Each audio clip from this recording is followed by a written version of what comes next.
Hello, hi. Hey, Green Clonk, thanks for the lurk. No worries, no worries. I'm here. Just nice to see you around. Let's see here. Okay. I've been waiting for this day for so long. I'm very excited. Ever since I started playing the other Golden Idol game.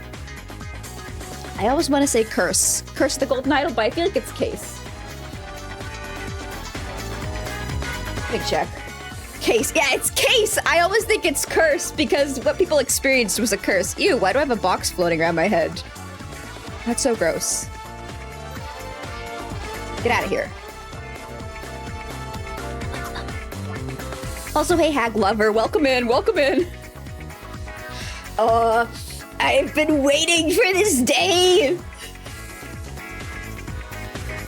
I'm so excited. More excited than I thought I'd be.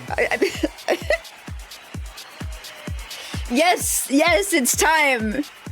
It's time to return to my favorite Idol franchise.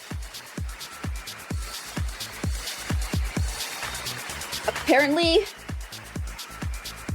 there is also DLC for this game?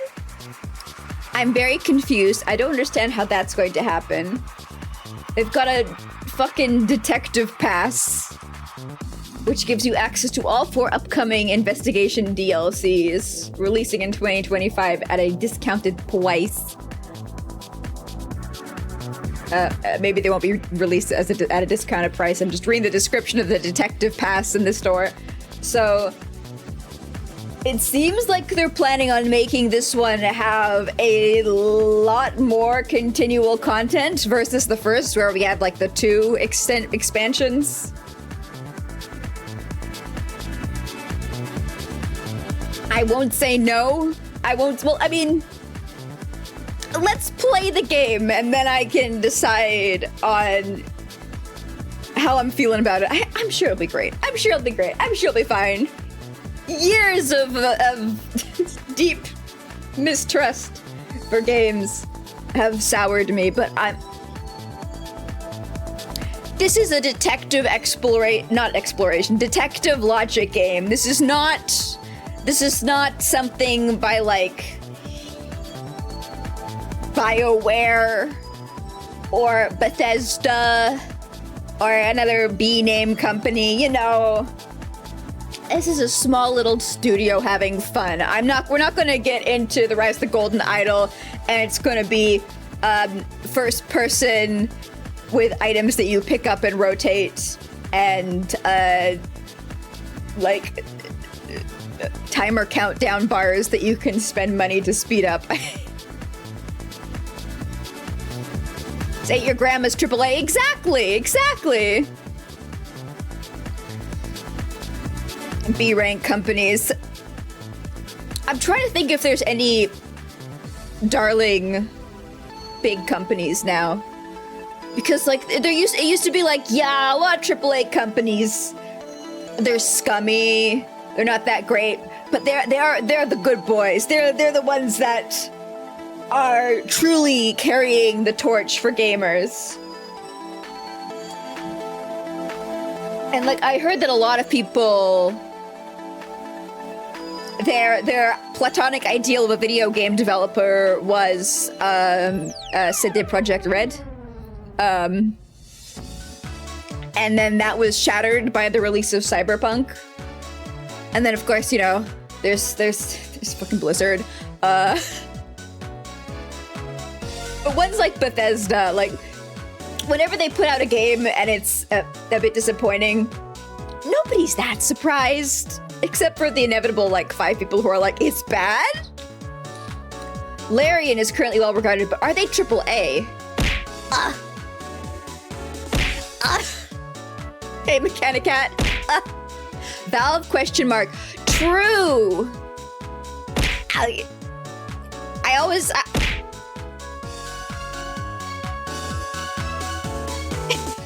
I always think that...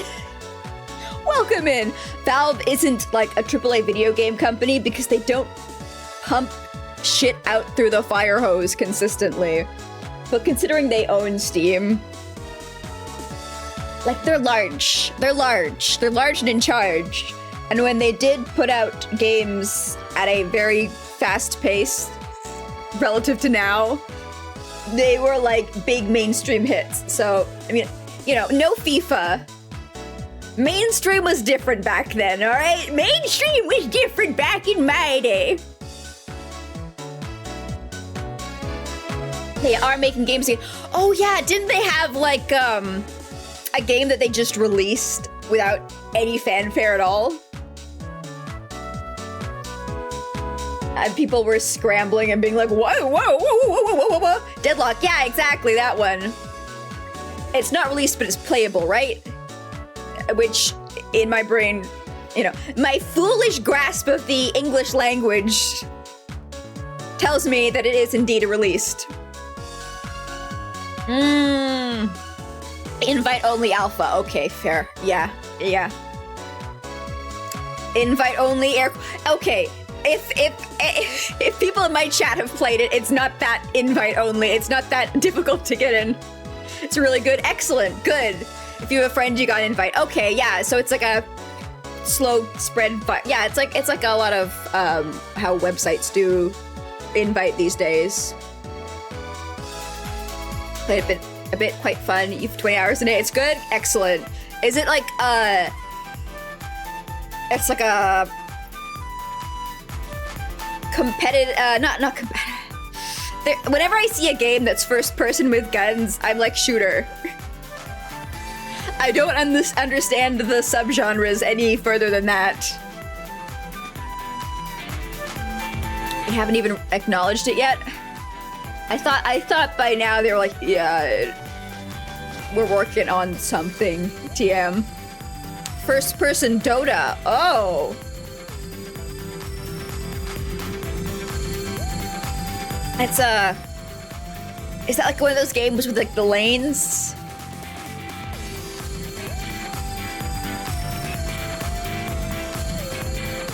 No, that's a newer genre, right? Lanes, items, towers. Okay, yeah. I know of the genre, cause you know. I feel like it was a lot larger a while ago, when it was like one of the pioneering esports situations. But I like League. There we go. I was frantically trying to remember the other game that I know of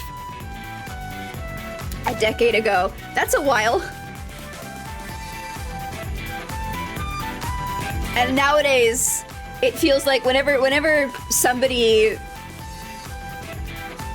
says the word League, it's like the last time I heard it was on a YouTube video where somebody was like, winner of this game gets money for the League microtransaction store, and somebody else was like, nobody here plays League, and they're like, yeah, they do, so and so plays League, and the person was like, don't tell people I play that game. So now it feels like, you don't hear about it because people are like, I can't let anybody know that I play this game. Maybe the genre will get a resurgence again, thanks to Valve's golden fingers.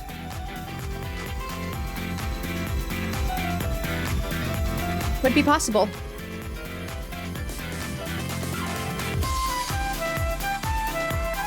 All right, let's start up this game.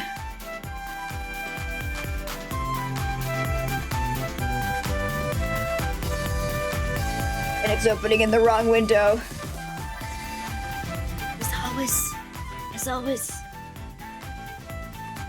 Upside of two monitors is you've got two monitors. Downside of two monitors is the game always starts in the wrong one.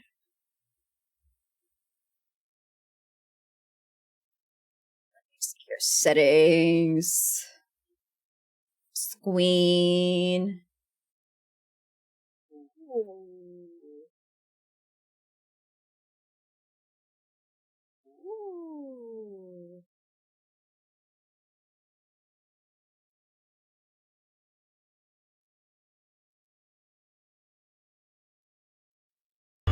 keep forgetting that this one is a modern setting. In my head, Golden Idol is like tied to that earlier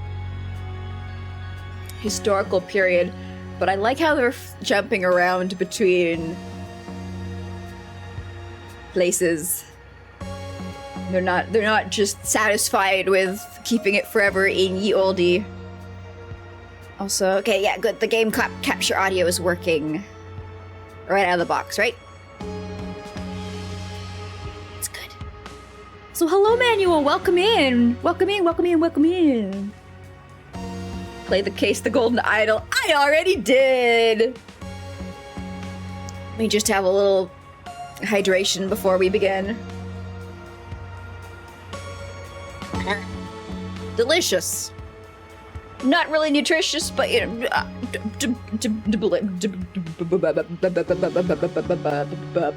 All right, let's see here. Settings, interface scale, volume. Very basic settings. All right.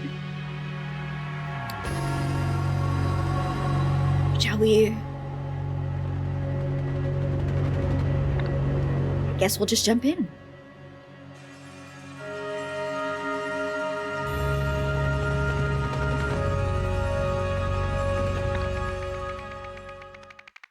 Constriction!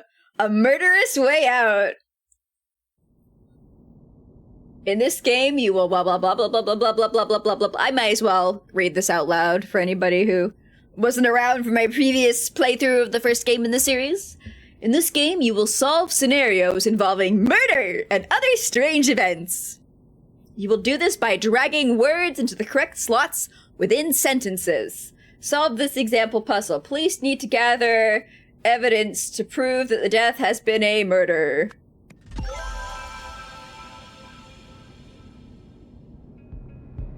Just like, oh,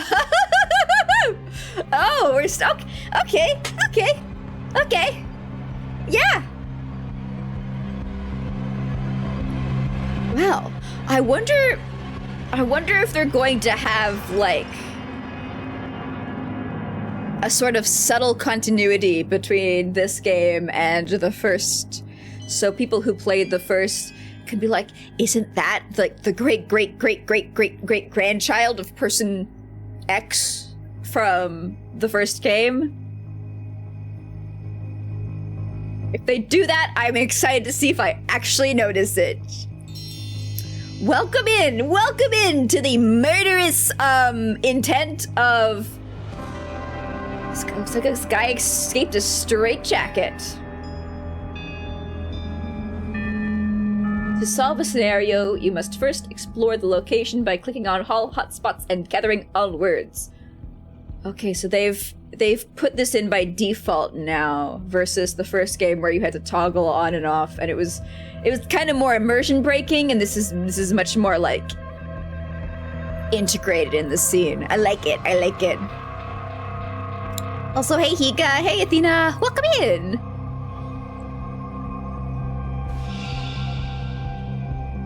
Prom, Nepal, prom.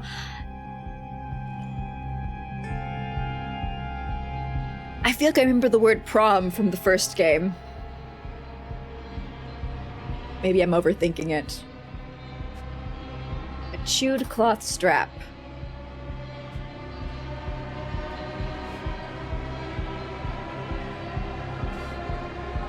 Redwood. In Redwood Asylum. Mark Braca? Maybe they're just using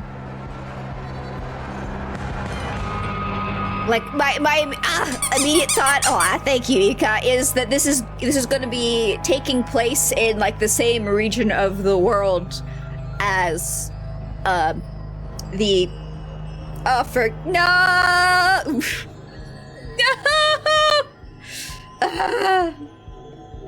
Hold up.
Alright, I have a plan here. Somewhere. We have some backup selves that I can deploy.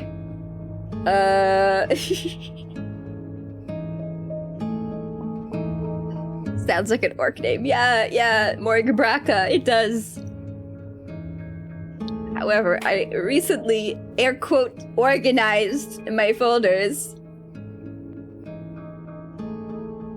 I don't know where they are anymore.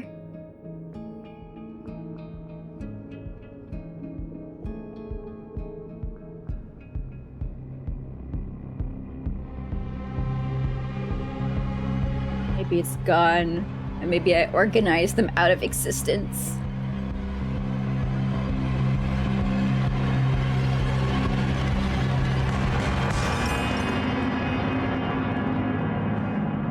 Oh. Nope. Found him. These are old.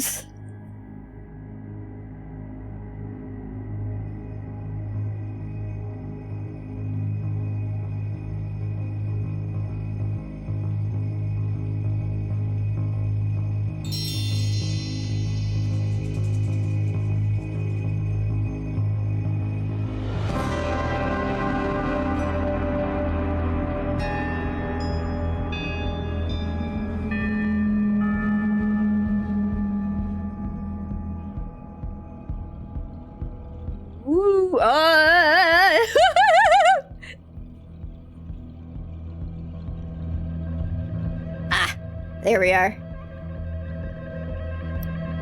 We could just be like this for a bit until enough time has passed that I can reopen VTube Studio. It's fine. It's fine.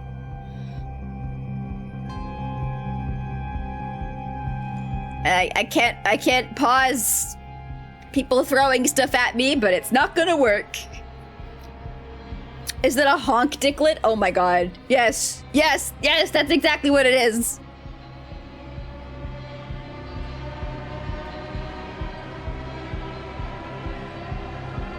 I wonder what... Oh, I actually have, I actually turned logging on in VTube something or other, whatever it is. So I'll be able to figure out what's causing that thing after stream. Hell yeah. Okay, back to the game, Distraction complete. Fuck me. Morgabraka. Prison, asylum, hostel. I think...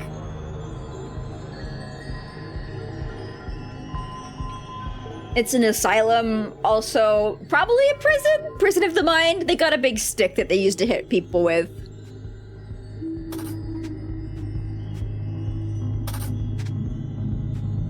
Help!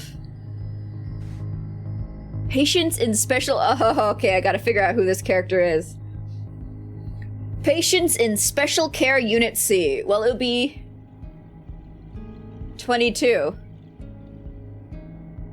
Ancient Lemuria. Oh yeah, sorry, I'm going too fast. I need to slow down. Patients in Special Care Unit C, June 1977. 2000, Alexander Jensen, Pacific War veteran. 2001, vacant. 2002, Oriel Toussaint, professor of ancient Lemurian history. 2003 and 2004, vacant. 2005, Mason Turner, accountant, repeat murderer. Okay, so... I don't think it's a prison because they wouldn't lock up somebody for running a beauty salon. 2006, Ivy Hayes, beauty salon manager.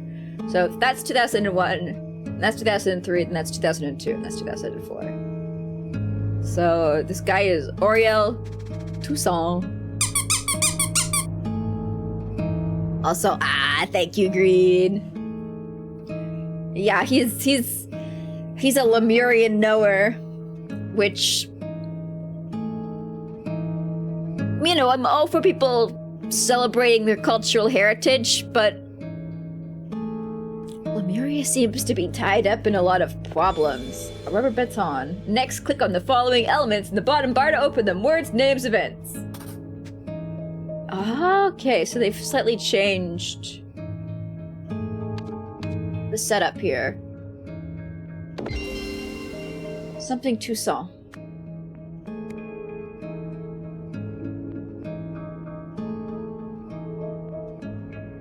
Trying to I think it was Alexander Toussaint, and this guy's like Morkborg.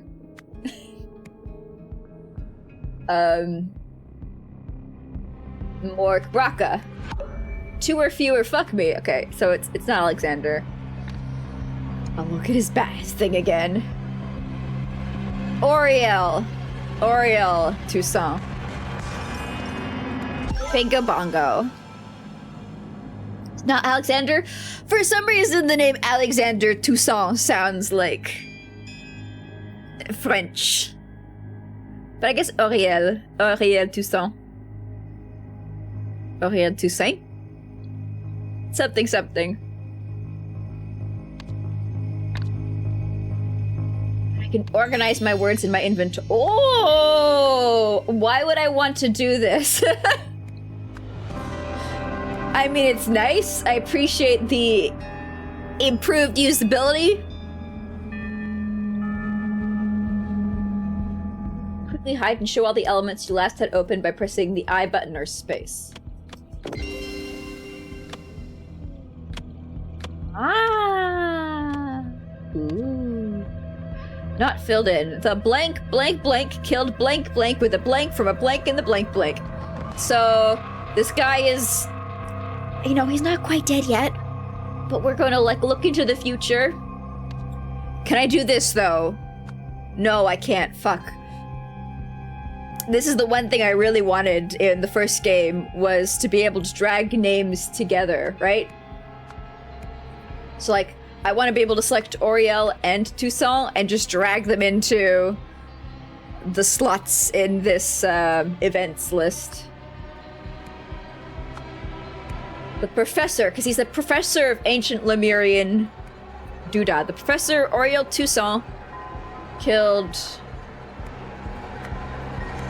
Morg Braca with a strap from a straitjacket in the Sweet Pines? Is it Sweet Pines? Also, hey, Guppers, thank you. Ordering names can be somewhat useful. Now I realize, because in the last game, once everything was correct in this little section, it would get locked in, so you could start reusing the name from here, but they've changed the settings. So, where are we? Special care units. You think that the guards in the prison would use a special, branded cigarette from the prison? Would it be the Sweet Pines prison? No. Oh wait, no, it was on his jacket. Redwood. Got it. In the Redwood, I'm pretty sure it's an asylum. If it was prison, he'd be wearing stripes, not plaid. Or I guess that check. Professor Oriel Toussaint killed Mork Braca with a strap from a straitjacket in the Redwood Asylum. I have solved the scenario, you know I did. He chewed through his straitjacket strap and suddenly strangled Nurse Mork Braca in cell 202. Well,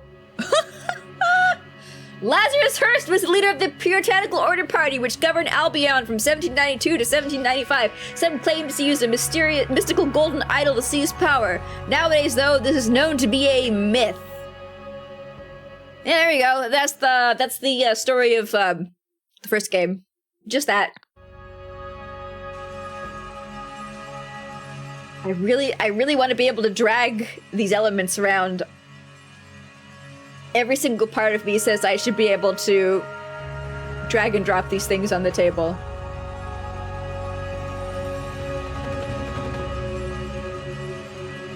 Let's see if I'm alive again.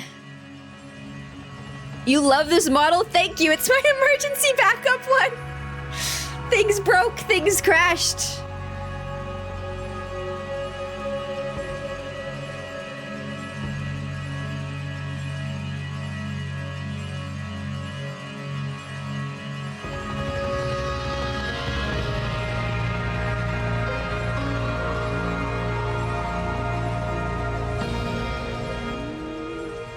still looking pretty slow.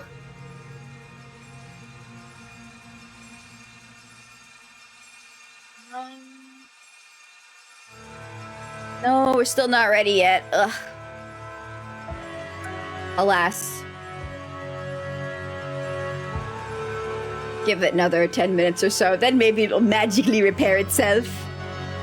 I want to fondle my treasure hoard. Exactly! Exactly! And I want when you pick up an item, there to be a little sound effect of like, and then when you put it down again, a little sound effect of like, you know, just satisfying.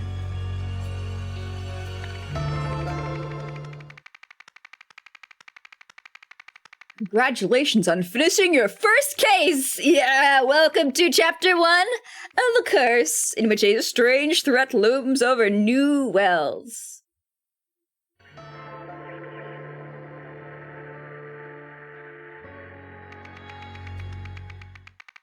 Academic impact. The death of a brilliant mind. Yeah, idle gem.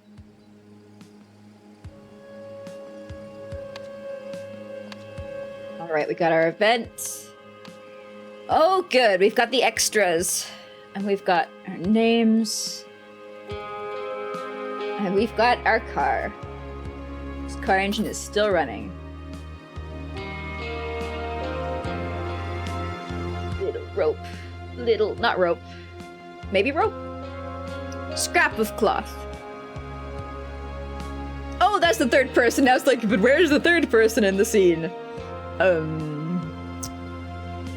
Right here. Oh my god! Is he dead, Cyril?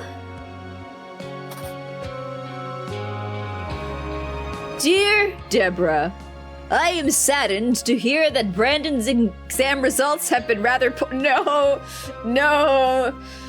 I don't want to hear about exam results. I'm past that point in my life.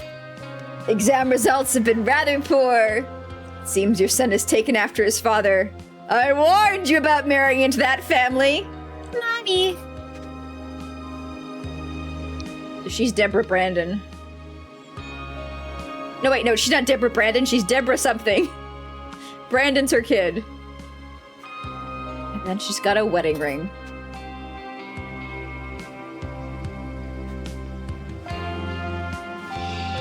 I don't know. Oh, what should we do? And he is Cyril. Bagman. So they're both bagmans. Car key and a wedding ring.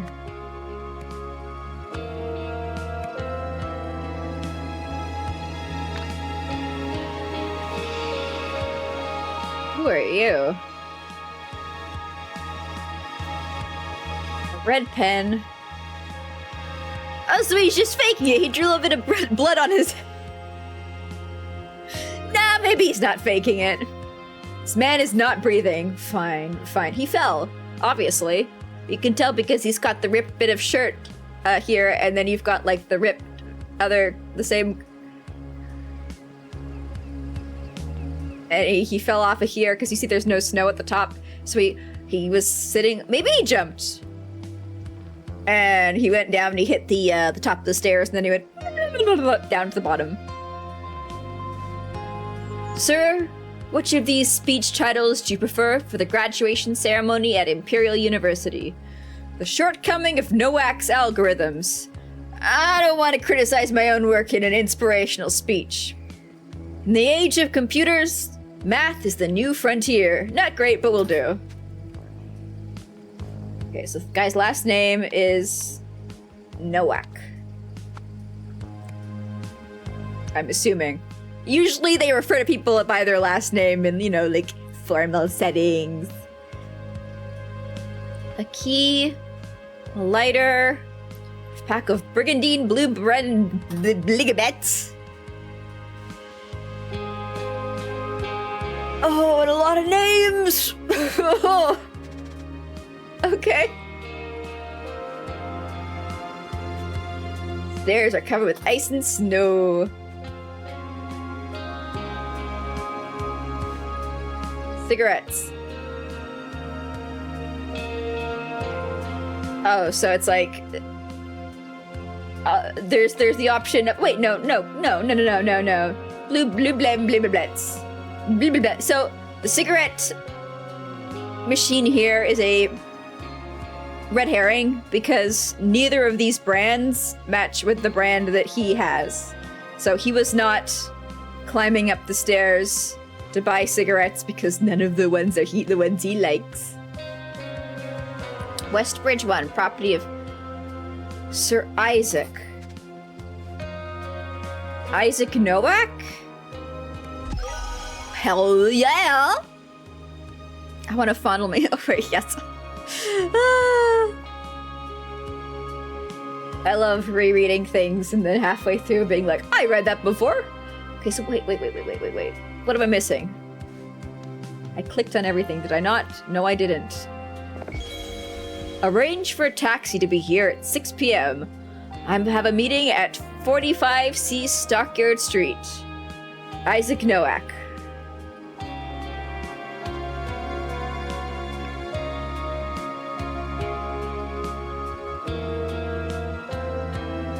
What's this for? This is not something I can fill in now. Is this, maybe this gets filled in as we go through the subcategories in that, because we were on the main page of the chapter and then we went and we clicked on a TV guide, and then in the TV guide we had another sub-menu for other areas.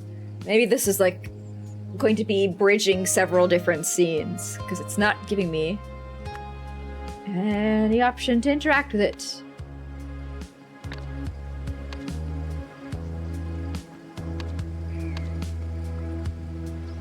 Beans. Deborah Bagman and Cyril Bagman discovered the body of Isaac Nowak, which was there because he fell from the bridge. I think. Fell from the bridge. That's my take.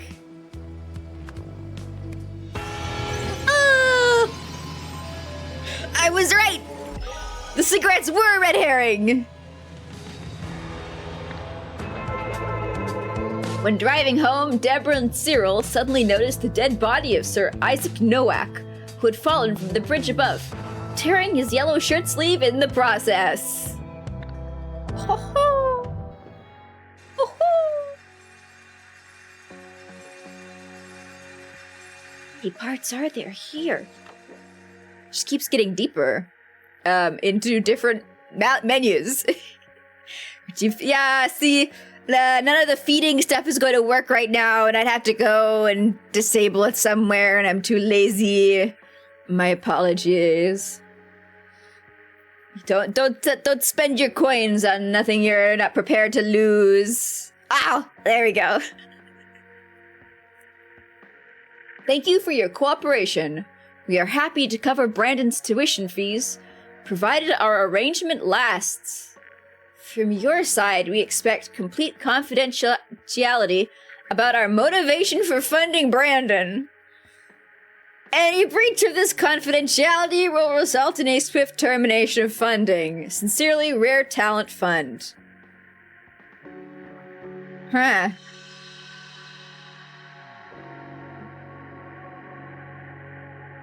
A few months later,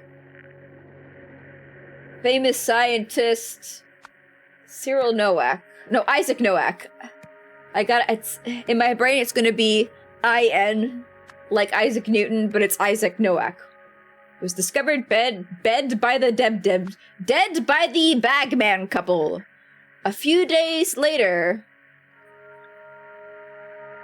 How come I didn't get anything from this? The Rare Talent Fund. Whoever runs the Rare Talent Fund offered to fund Brandon Bagman's tuition in exchange for confidentiality about the fact that Stoobity Doobity had been affected by the Golden Idol. Maybe not the Golden Idol, but I'm primed for 2 yellow areas to be ya one, ya only, ya golden idol. Under construction. A brutal blue-collar departure. It's ya boy, yep!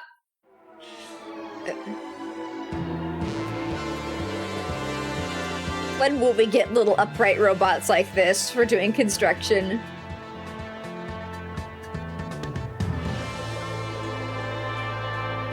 I am waiting oh so patient. Oh, there it is. I was like, well, what's the problem here? Everything seems oh.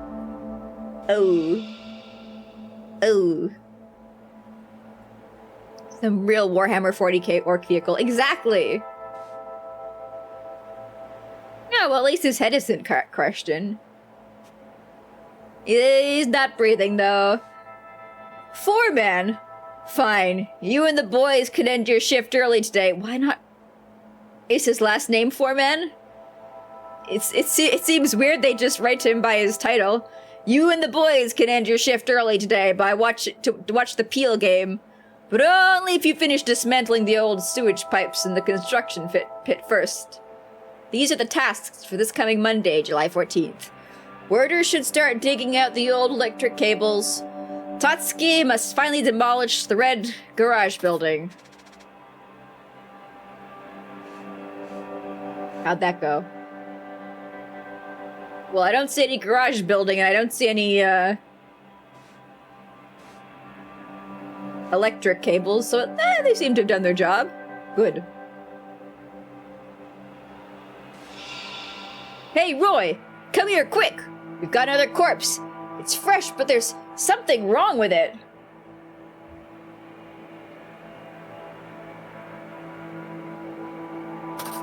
Where? In there? Yo! Ooh! Look at those eyes! Luke Brown. 889-337-89066A+. Is this blood type? There's easy work at the old docks. Ask the locals for Hunter Wolf, Benny Crystal. This man is not breathing. Oh, did I miss something? I did miss something. Thank you for letting me know, video game. An old military dog tag. Oh. Maybe not blood type, then. Shit. And we missed the Peel game as well, Ted. It was all for nothing. Yeah, man. Look, my vehicle has been out of order since yesterday. I requested the repair team. You can check with the head office. Yeah, shit happens, Monty. Shit happens. So you're saying the vehicle has not been working since July 10? Let me note this down, Mr. Jenkins. Case notes, 1977. I gotta admit, with this guy's gun, I was thinking, we were in the future? Why not just alternate historical reality with some cute little walkie boys? With their nice little saw hands. Little Pete's. Okay, so this guy with the big lips is a fisherman who drives the digger.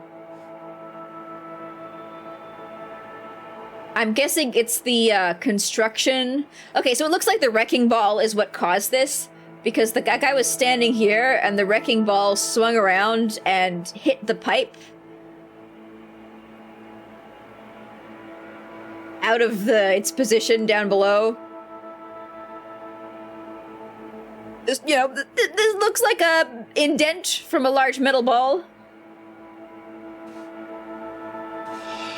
Safety rules. When operating grade 2 heavy machinery, such as demolisher, excavator, or cutter, 1.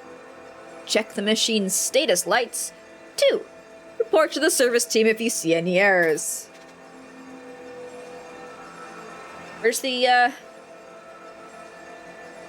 Because it looks like the status lights are all green on this, so it doesn't look like there's a problem. vehicles. Yeah, so it looks like the slicer has an error. Best bill. Looks like the slicer is the one with a problem. On its feet. It's got a walkie issue.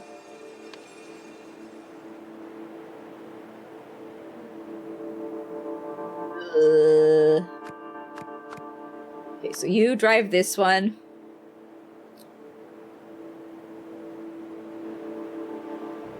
Mr. Thin Lips drives the out of order one.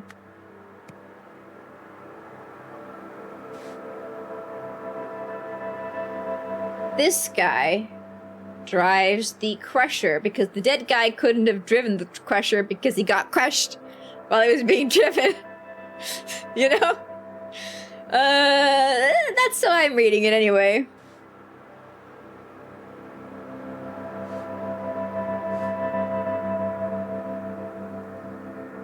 But in that case, what caused the accident? Although maybe like they came into work and the thing had already taken place. I should probably click on the fucking reporter lady who's going to be saying what's happened.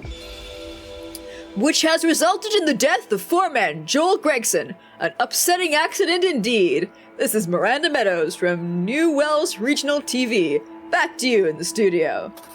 Well, that...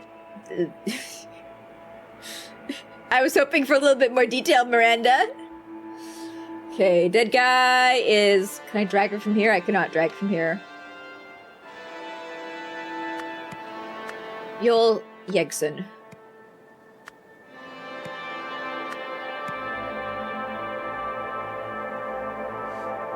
And Ted is Fish Lips.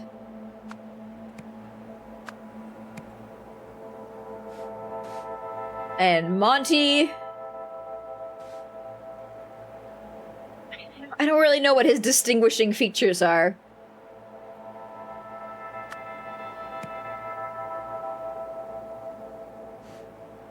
Oh, there's also the document, like the information that the foreman has. Here we are.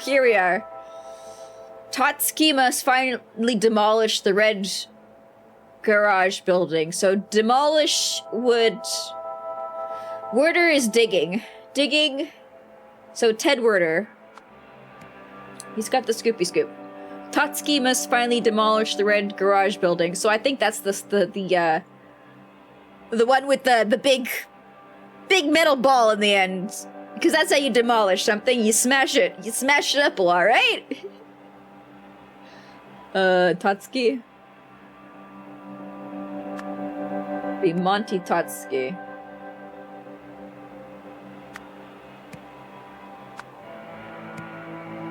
Ted Werder. And Mystery Guy.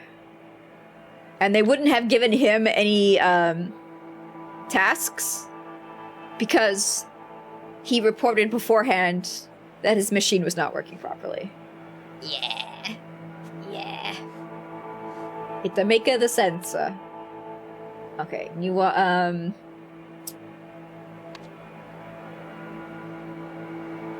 You are the excavator. You are the cutter. You are the demolisher. Yeah!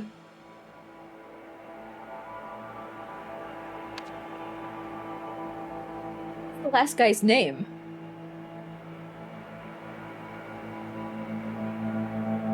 I guess we gotta, use the process of deduction. It's not Miranda Meadows. That's the reporter.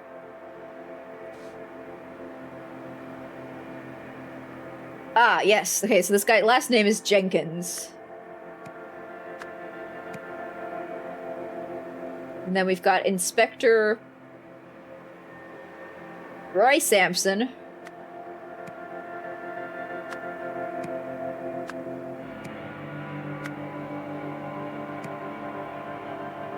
Yubba-dubba. Yubba-dubba. And then we've got this guy down here. What's his deal? Ironworth. Ironworth.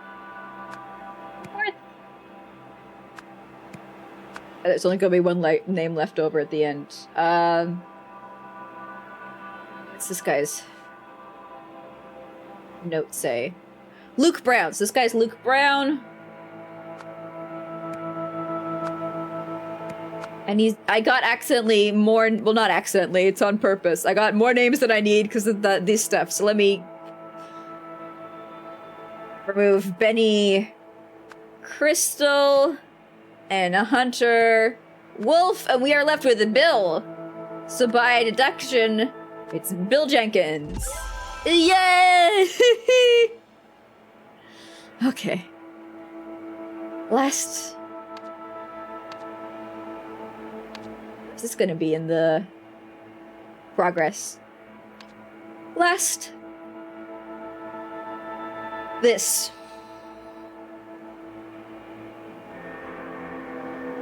So, Monty Totsky used the Demolisher on... Let me see if there's a specific name for what he used the Demolisher on.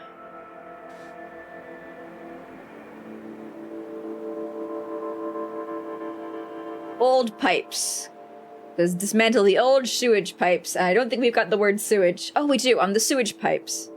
Use the Demolisher on the sewage pipe. Resulting in the death of, yeah boy, a Joel Gregson. Following this, the body of Luke Brown was found unexpectedly. Yeah!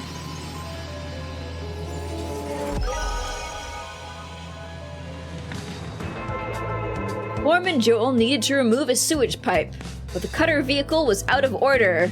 Not wanting to miss a peel game, he asked Monty to use his Demolisher instead and really didn't think about, physics and stuff. This led to Joel being crushed by the pipe. Why would you stand behind it? Some real cartoon shit. I mean, you don't stand, directly behind, be in front of a machine swinging a large metal ball. Police arrived and, during their investigation, found another fresh body inside of the sewage pipe. Seems like his comeuppance for not understanding physics. Okay, there we go. Oh, so this is before the scientist died. During a construction yard accident, the body of... I forget already.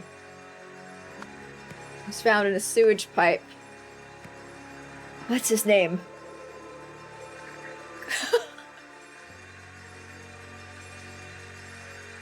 Another fresh body, you son of a bitch. Show me the actual name. I can't remember names. Luke Brown. Let me out.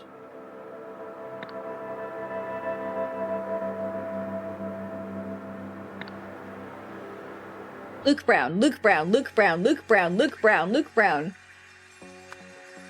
Luke Brown.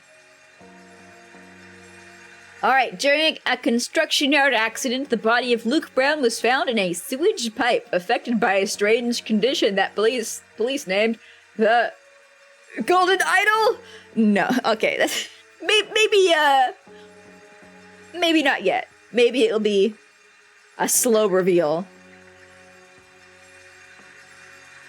Before we do the next chapter, let me once again check to see if I can regain my full form. I'm waiting oh so patiently. Please.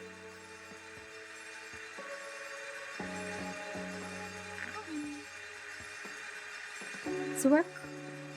Please? Please?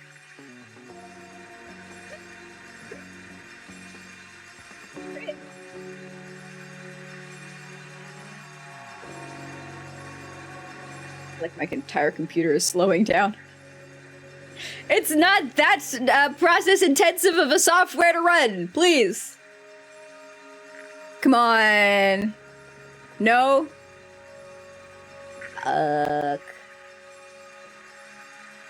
Wah, wah, wah, wah. Well. Maybe next time. I'll check again in another... after another case.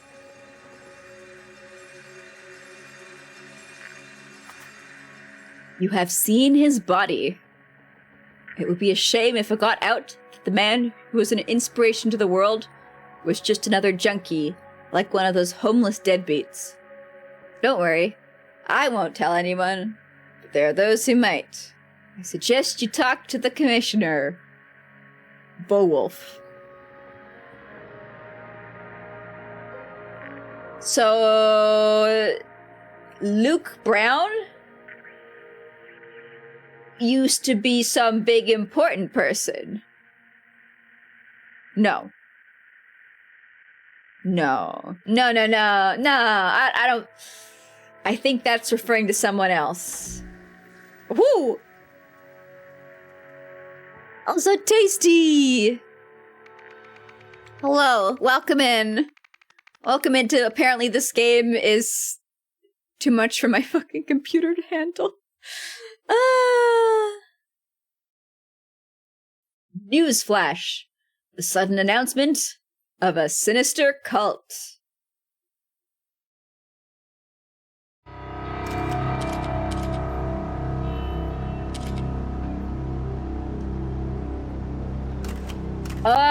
Yes, finally! A multi-area puzzle. I've been waiting for this.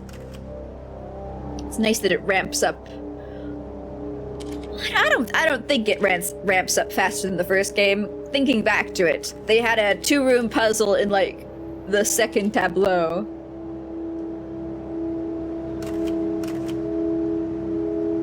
Oh, there's the inspector from the first scene.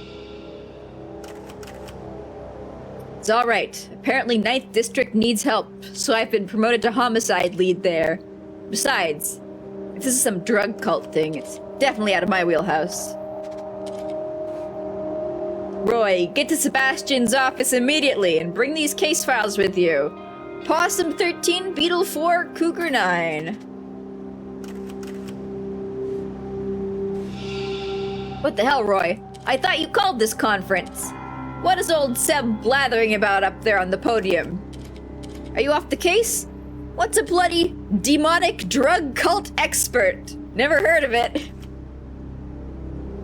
I mean, I think you can put those words together and come up with an understanding of what that is.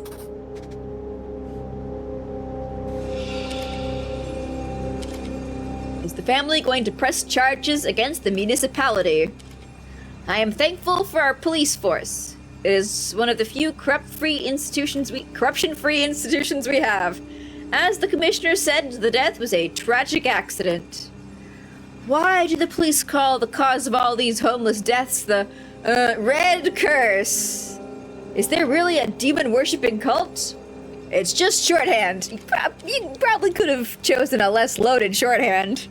We strongly believe the deaths are linked to a demon-worshipping drug cult, and we plan to involve experts from out of state. Are you considering any explanations other than a connection to drugs? For instance, a deliberate assassination through telepathy. We deal with real crime, sir, not fantasy. Next question, please.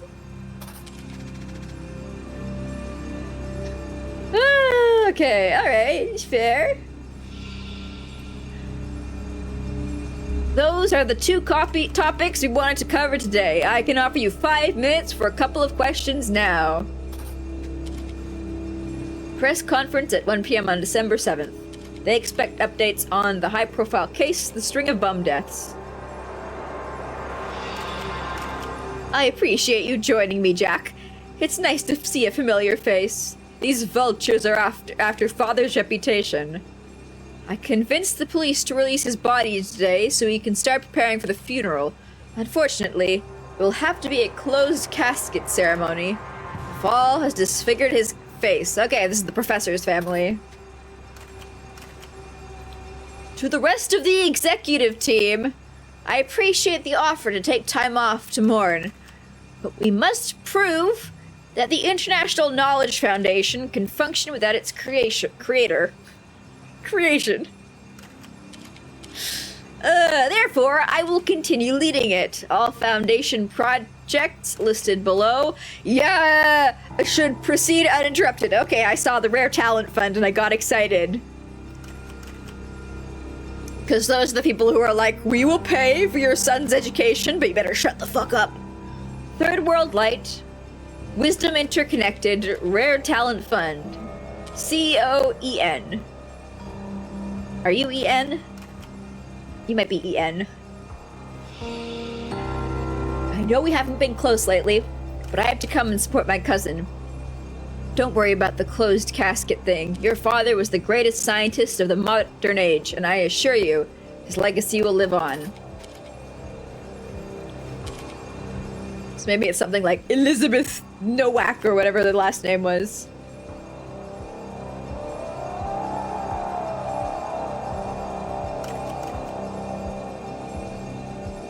Ah, fuck, there's an ad break. I didn't hear this, I didn't hear the honk! I didn't hear the honk! That's unfortunate. And I still have the Be Right Back sticker up on my screen.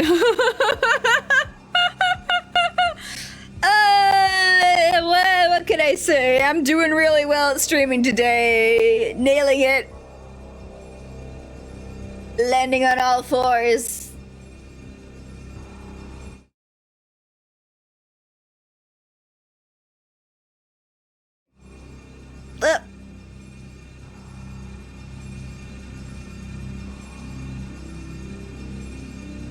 There.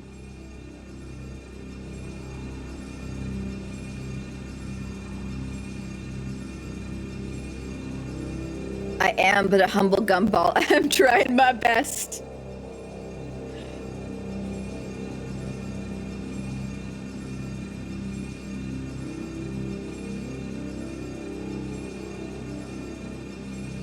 Just gonna have a little sip. I'm just gonna wait. Wait for the ad to end now that I know it's happening. Whoops. Tee. Uh-oh. My bad.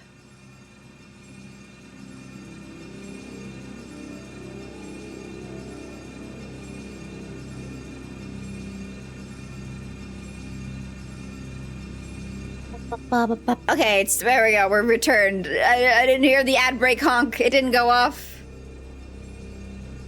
Hey Rex, welcome in. Enjoy my collection of dead bodies. I gotta, I'm assuming I gotta identify them. That's usually how it goes. Ooh. Autopsy table. A, B, C, D. Cause of death. Hemorrhage from bullet wounds. Murder. That looks like a bullet wounds. And then there's body release dates. I'm not gonna read those fucking things. B. Unknown. Connected to Cougar 9? C. Blunt trauma to the back of the head. D. Asphyxiation with a rope. Suicide? Okay, that's the rope. We've got unknown and blunt trauma. Gecko 71. Monkey 34. Beetle 4. And Tiger 98. Okay, let's do the conference thing first. Oh yeah, so we can do these. Each of these is like separate per screen. I figured there's going to be a screen where you gotta... Oh, here it is. C. C is blunt trauma to the back of the head. Therefore, B. This is B. Cool. Why do I need to know this? How is that information going to bear any impact on this screen? Is this a new avatar? This is my emergency deployed avatar because once again I have frozen. I have frozen and I cannot unfreeze.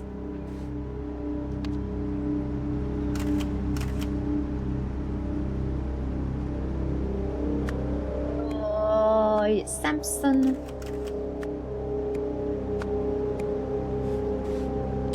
Ian. Worth. And then this guy is Seb.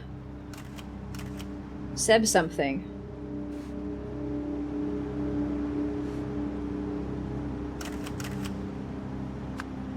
Sebastian something. I don't think Jack. I don't think Jack's part of the name. No, Jack I got somewhere else. Ah, yeah, no, this guy's Jack.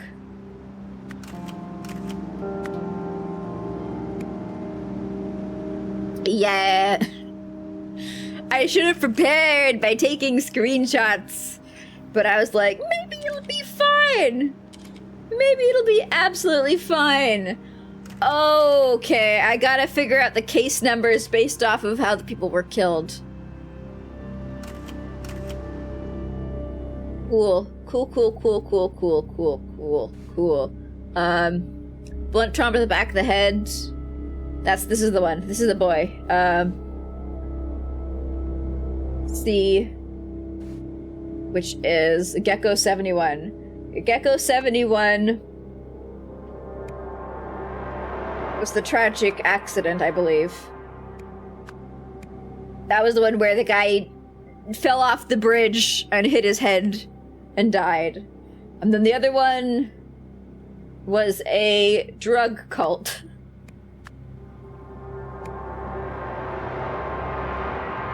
Oh wait, no, the case something had a strong... Something. Oh.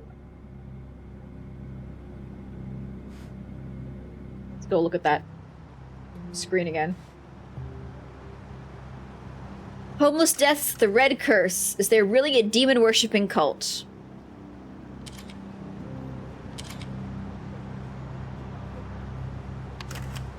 The case was a tragic accident. I'm pretty sure Gecko 71. As the commissioner said, the death was a tragic accident. Yeah, so the professor's death. Tragic accident. His first name's Sebastian, and his last name is unknown. You got your ramen, let's go! Nice. Welcome in. Start slurping! Another Madlib game? Yep. And the other case had a strong... strong what? Had a strong link to a demon-worshipping drug cult? Had a strong cult connection? Drug connection.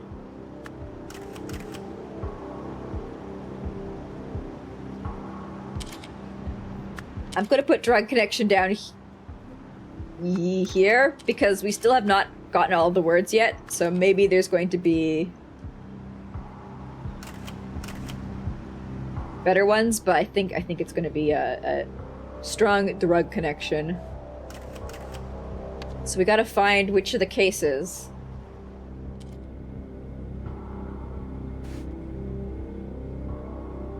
Cougar 9. I think this is going to be the one that's connected to Cougar 9 because it's unknown. Because this is like bullet wounds, suicide, the accidental death of the professor, and this is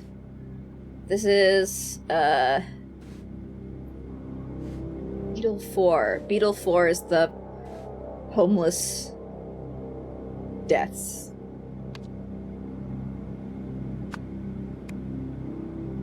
That's my guess. Because this one's marked clearly as C. That's the professor. The only remaining one is the unknown?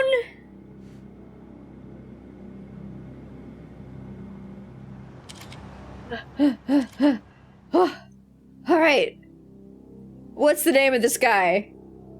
Is there anything really obvious somewhere? No. Oh, no. I just want the police officer's name. Computer, let me in.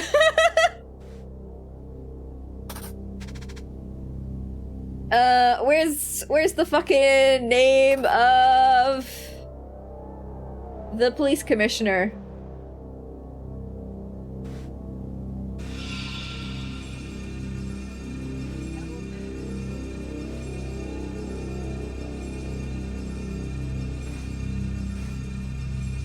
Mr. Walsh.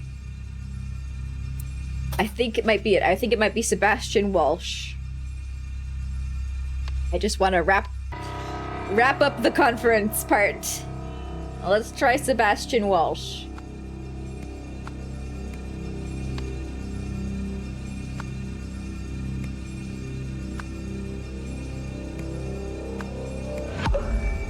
Nope. Two or fewer incorrect.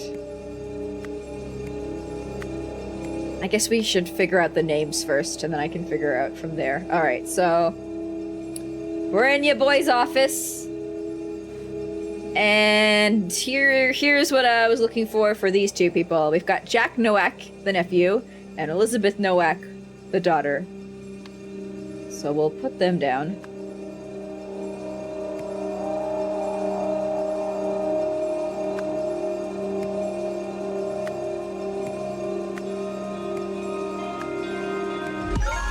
Okay, so that is his name. It is Sebastian Walsh. Got that correct.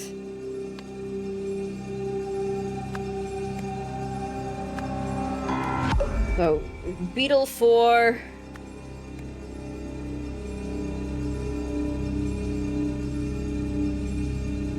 Is a strong... something.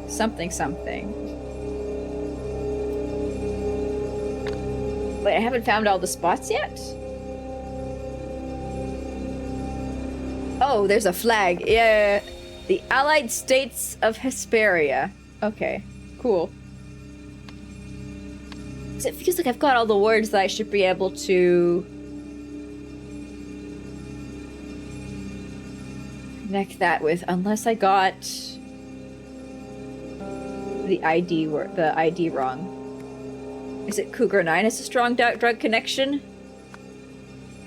Because Cougar 9 might be like the overarching case file that they're using for all the homeless deaths, and they're just saying that body in the morgue might be also connected to the homeless deaths. Nope.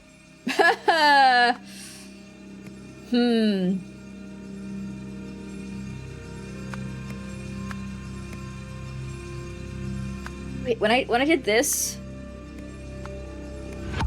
it says two or fewer incorrect. And when I also did Beetle 4, it said 2 or fewer incorrect.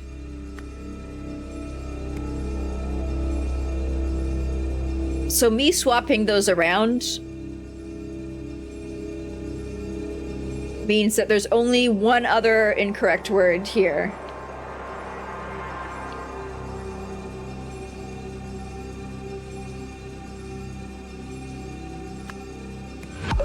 I think it's Cougar 9.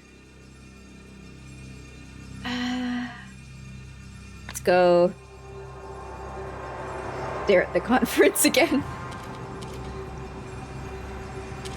Why did the police call the cause of all these homeless deaths the Red Curse? And by homeless deaths, it's...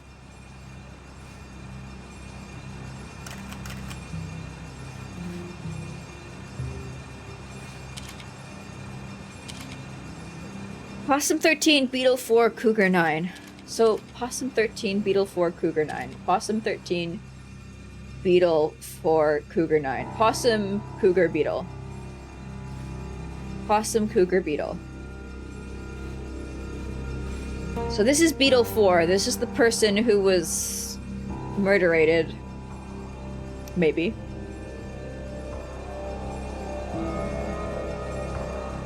Beetle 4 and Cougar 9. Beetle 4 and Cougar 9.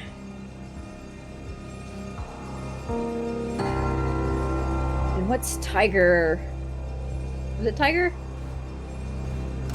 Possum. What's Possum 13 then?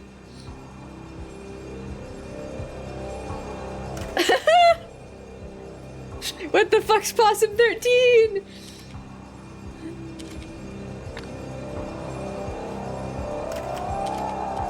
Let me read the rest of the stuff in this room. Suicide connection, throat slice. So there's 2 deaths that they're talking about in this act. One of them is Gecko 71, which was a professor falling off a bridge and donking his head on the ground. Let's say that, yeah. And so he's giving a press conference and he says that was a tragic accident. And then there's another thing where it's like homeless people are being found dead with, like, I believe red eyes. Yeah, red eyes with crosses on them. And it's a bunch of homeless guys, and it's being called the Red Curse. And this is, yeah, okay, so this is Cougar 9. So Cougar 9 is correct. And one of these words is wrong. So they're saying Cougar 9 has a strong connection to a drug cult. A demon-worshipping drug cult. And I don't understand what words I'm missing here. Has a strong cult connection?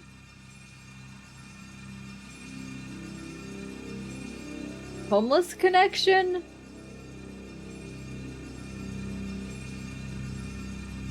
Demonic drug cult connection? You know, but you ain't telling. Thank you. What era is this set in? 1970s. Alternate reality. Because the Cougar 9 case was opened in 1977. And it's ongoing right now.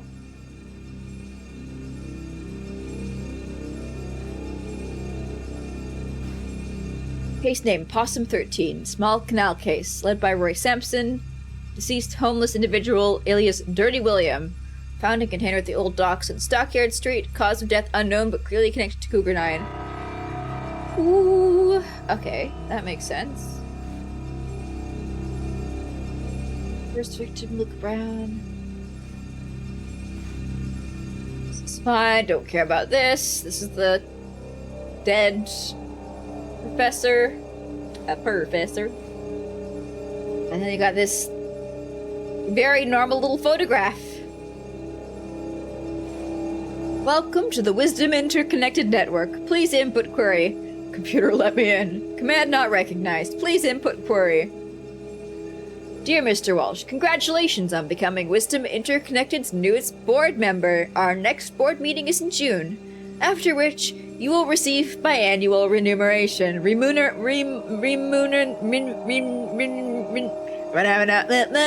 Meanwhile, please accept the latest DAC2 computing machine as a token of our appreciation. Okay, let's do the victim one first. This is a picture of from the case. His body lies on table. His death is linked to the Well, I know his death is linked to the red curse because that's the only thing that it could be, right? Because his head's not all fucked up.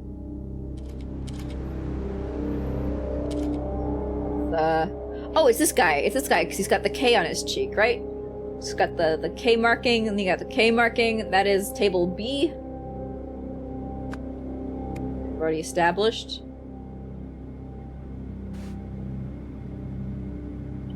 His death is linked to the curse case. Possum 13. That's the one that's linked to Cougar 9. I think. I've just repeated these words enough times in my head that I'm like, I think that's the one. Wait, no. Possum 13 is... losing my mind. From the case... Beetle 4. He's Beetle 4. And who he is going to be in the other room. Possum 13. Cougar 9. Where's Beetle?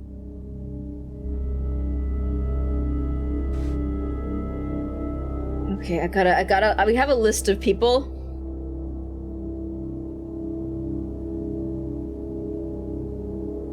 We don't have a list of people. We've got Luke Brown.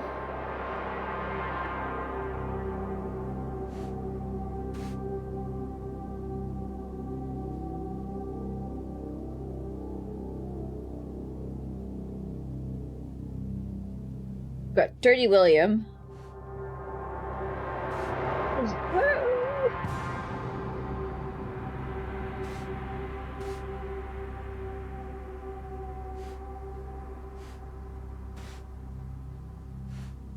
Actually, we don't technically. Like, they cut his eyes out, so it's like, ooh, maybe he is related to the Red Curse, maybe he's not. You don't know. You don't know. Fuck you. Wait a moment. Let's see here. Let's see. This is body released. Beetle 4.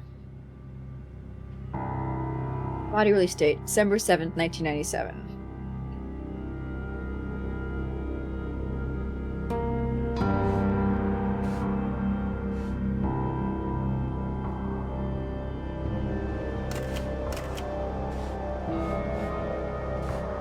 There's not that many, names available here.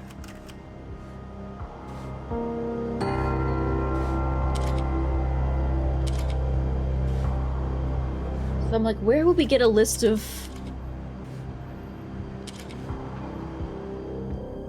victim names? Guy's head was sat on by an elephant. I mean, yeah. If by an elephant you mean interfaced rapidly with the pavement. Like, that wasn't Luke Brown.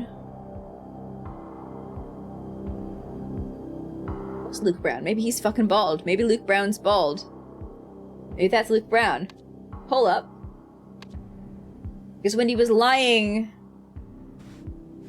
in the drain, that side of his face was pressed against the ground, so I couldn't actually see if he had that marking. No.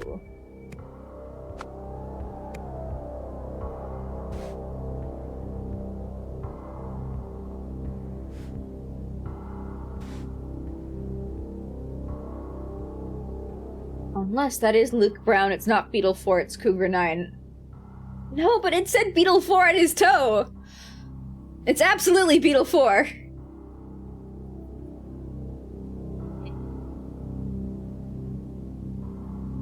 Like, what's the likelihood of... Well, I mean, it physically looks like, Luke Brown. In terms of, like, facial anatomy and shit. Click on the words in the pop-ups to make them go away. Right click on... Oh, so I can, like, erase things by doing that.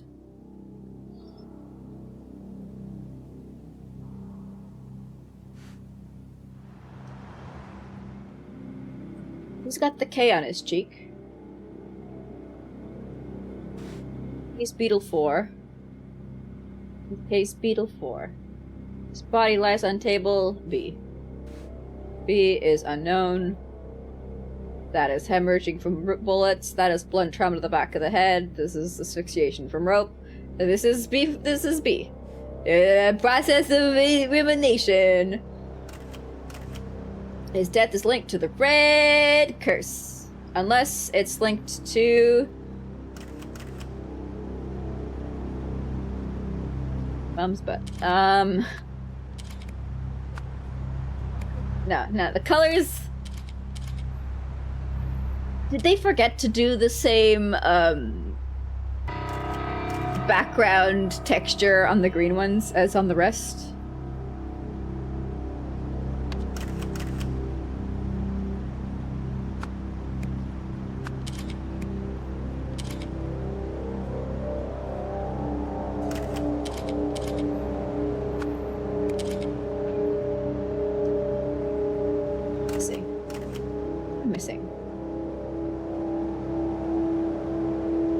Missing. Scheduled a press conference to announce that Meh Meh had been a victim of the Meh Meh.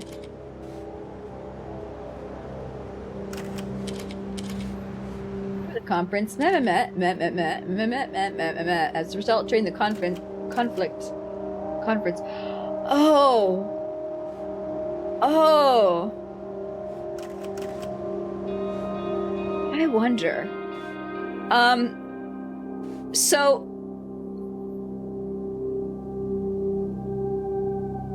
there's some stuff blacked out here.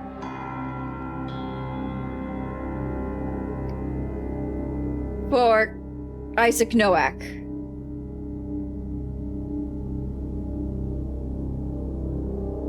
And we never saw his eyes.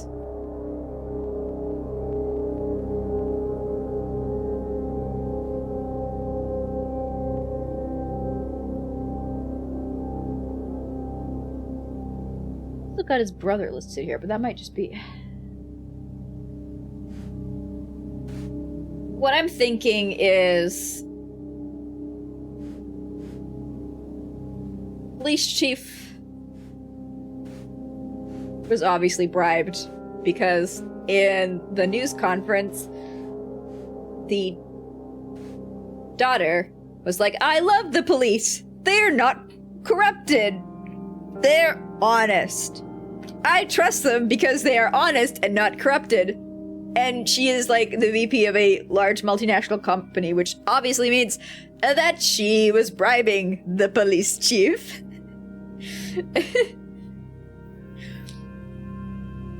So...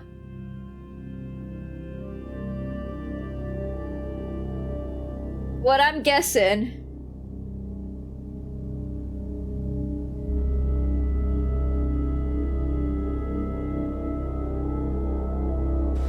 is that there's some weird shit going on here.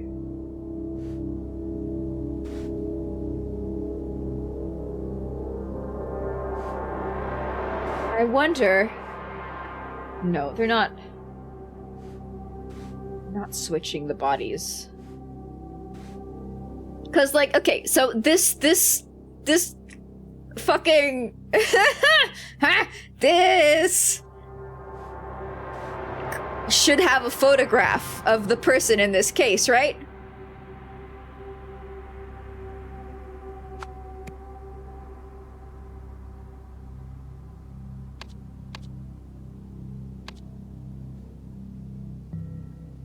Was this Possum 13? Was this image removed from this folder, the eyes cut out, and thrown in the bin? Why would the eyes be cut out?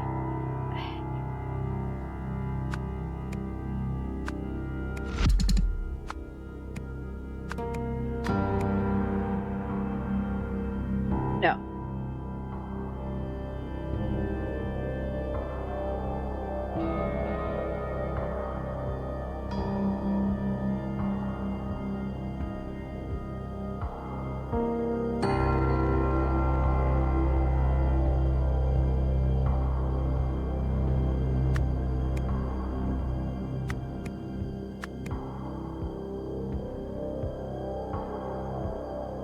Losing my mind here. Because it really looks like...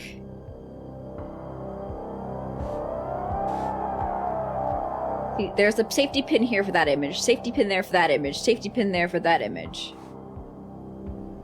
There was an image removed. And it looks like there used to be images here. Unless they're reusing... No, they aren't reusing the same the same image for all of them.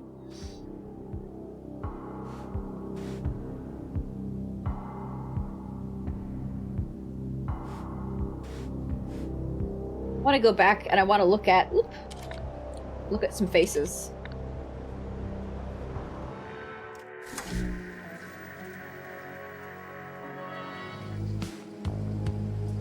Fuck, he's got the K as well. He's got the K as well.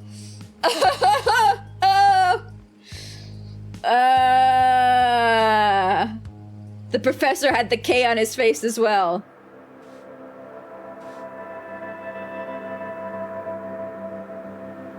So that might be the professor.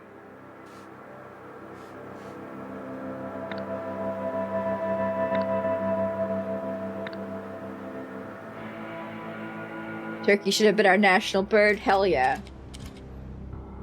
They were too afraid. They were cowards. A knack case. See, blunt trauma to the back of the head.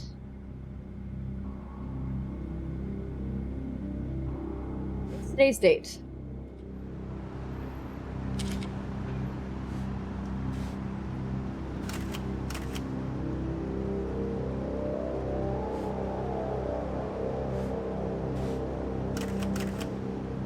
Corruption-free institutions, you bribing him.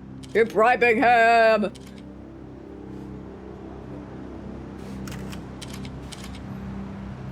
December 7th.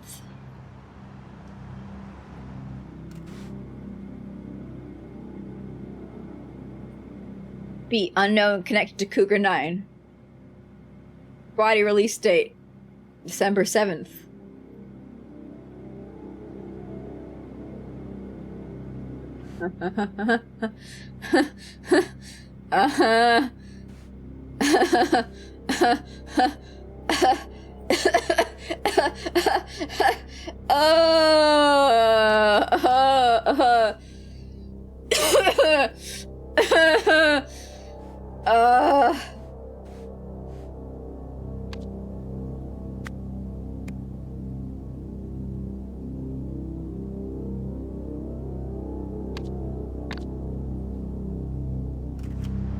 Okay.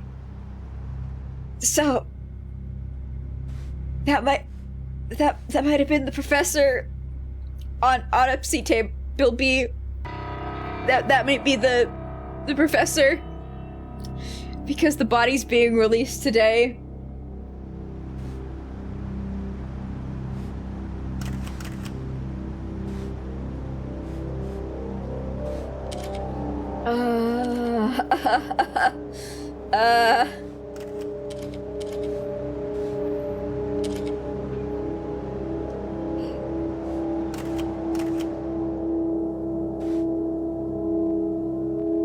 Open December 4th, closed December 7th. Getting his body out. This is what I'm assuming. Am I okay? I don't know. Am I? So that's Beetle 4?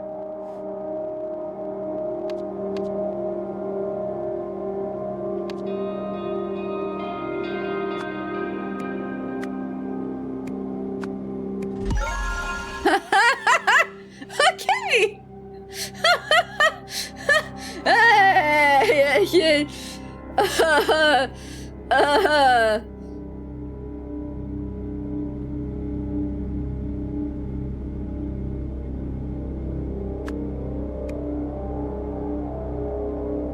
Beetle 4.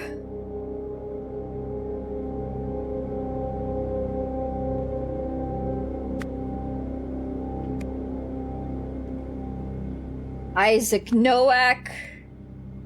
Table B. His death is linked to the red curse. It's all coming together like a great symphonic orchestra of conspiracy. The UI feels clunkier in this one. I think that it was a mistake to give us the ability to move these boxes around. Because, like, everything in the other game was arranged so perfectly so you could just see everything on one screen, right? And if you wanted to go back and click around in the actual page, all you had to do was click like a little hide button, which I guess you got now, but they were the ones who had already prearranged it to make sense. I gotta stop just trying to close and open the individual components and instead use the spacebar. Last up. Newell's police scheduled a press conference to announce that Isaac Nowak had been a victim of the Red Curse.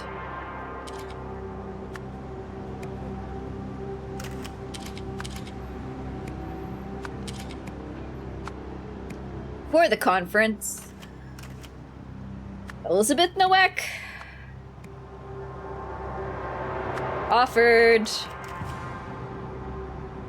policeman. A board membership. What was it? What was the exact phrasing?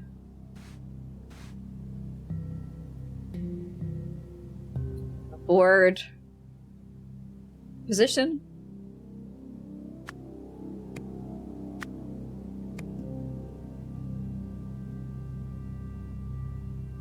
Offered Sebastian Walsh a board position and a computer. As a result, during the conference, Sebastian Walsh declared that Isaac Nowak had been the victim of a tragic accident. Yeah!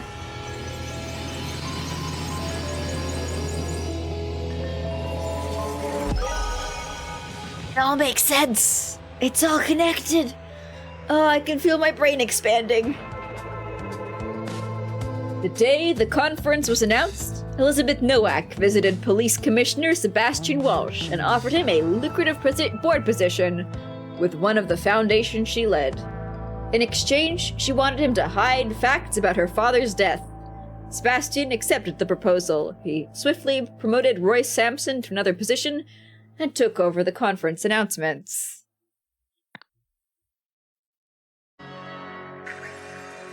I don't know why I thought the other guy had a K on his face.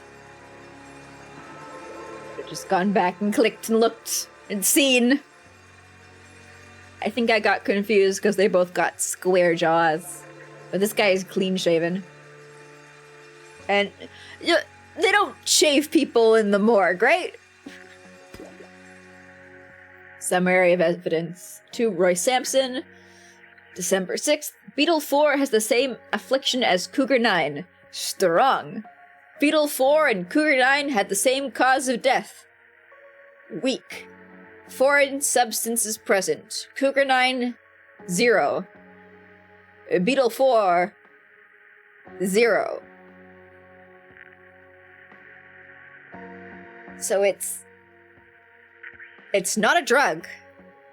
Also, hey, Tungsten, welcome in. The red disease is not a drug. It's not anything that, like, affects your body. And they probably didn't die the same way.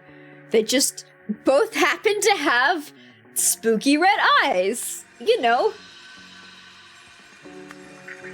Strange condition the police named the Red Curse.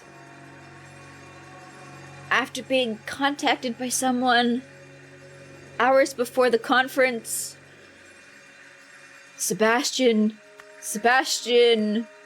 Walsh was offered a similar deal. I think that was his last name, Walsh, Mr. Walsh. Oh, okay. Brandon Bag. Oh, all right. So the people who found the scientist Isaac Nowak's body saw his eyes when the body was recovered, when they were there. And so they were offered bribes for Brandon Bagman's tuition to hide the fact that ya boy, Isaac Nowak, had spooky little red eyes. A few days later, Elizabeth Nowak offered to fund Brandon Bagman's tuition in exchange for confidentiality about the fact that Isaac Nowak had been affected by the Red Curse. However, the laboratory investigation found no evidence, or weak evidence, that either victim had been a drug addict. Zero evidence. Zero evidence. The laboratory investigation found zero evidence that either Red Curse victim had been a drug user. Okay, so we got one more thing to figure out. I think that's going to be the last glowy object here. But yeah. During a construction yard accident, the body of Luke Brown was found in a sewage pipe. Afflicted by a strange condition, the police named the Red Curse. Welcome back from your lurk. A few months later, the famous scientist... This is nice because it's actually like an overview of what's happened between these different areas. The famous scientist, Isaac Nowak, was discovered dead by the Bagman couple. And we haven't looked at this part yet. And then a few days later, Elizabeth Nowak offered to fund Brandon Bagman's tuition in exchange for confidentiality, but the fact that Isaac Nowak had been affected by the Red Curse. Hours before the conference, Sebastian Welsh was offered a similar deal and took it. However, the laboratory investigation found zero evidence that either Red Curse victim had been a drug user. So the police are fucked because they lied. Cougar 9 notes. Notable places. Benny's place. Drug pushing office. 3 warehouses in the old docks. Farp warehouse, would not let us in without a warrant. Old warehouse, decommissioned in 1950. Homeless congregate there. Steel warehouse, completely empty, with evidence of recent cleaning. Notable witnesses / suspects. Benny Crystal claims he hardly knew Luke Brown and they were not friendly. Advised contacting Hunter Wolf, who had a workshop in Steelside Warehouse and offered odd jobs to people like Luke. Hunter Wolf was unable to find this person. No traces in the Steelside Warehouse or anywhere else in the docks. Wait, you're saying I can fill this in?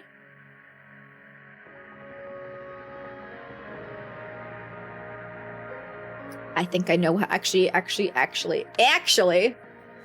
we still have this letter. We still have this letter! You have seen his body.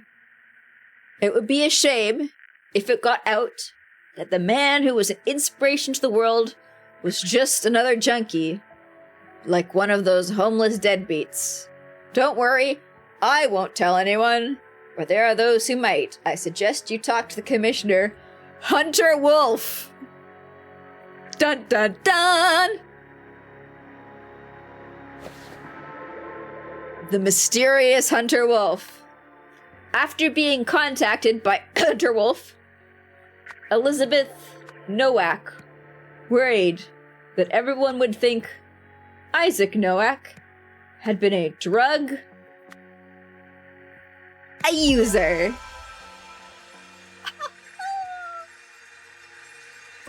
So it's Novak. I was like, huh, that's really similar to Novak, but it's with a W. Yeah, I always heard of the last name Novak with a V. Alright, okay, cool. Cover-ups, conspiracies, and Hunter Wolf, oh my. Stacy Novak, where is that from? That's where I know the name. But I don't know where Stacy Novak is from.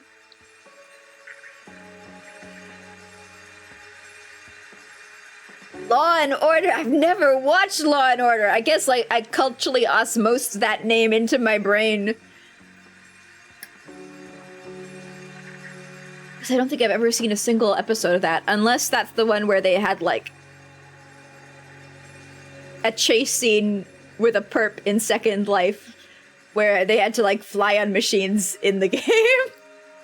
I think that's the one episode I watched. Might not have been Law and Order. Might have been other television show to name.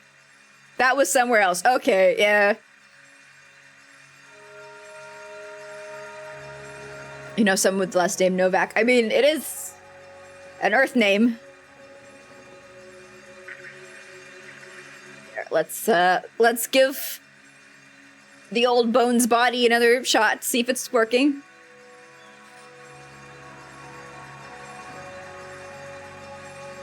Oh, there's the lag spike. No, okay. It's okay. You don't need to work. I'll just wait patiently forever and ever and ever and ever and ever. Story 2. Well, I don't know this stuff. Do I know this stuff?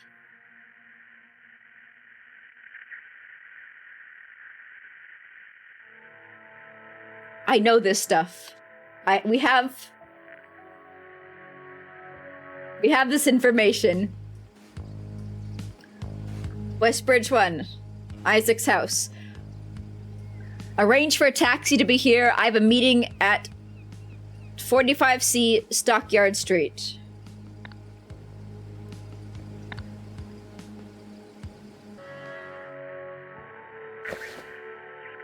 "45C Stockyard Street, the Steel Side Warehouse." Shortly before his death, Isaac Nowak went to meet someone at the Steel Side Warehouse.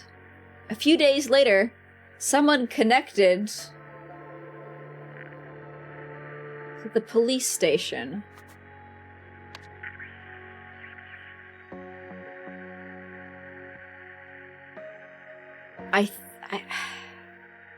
I feel like this letter from Hunter Wolf, the way it's written, it sounds like it's somebody inside the police station.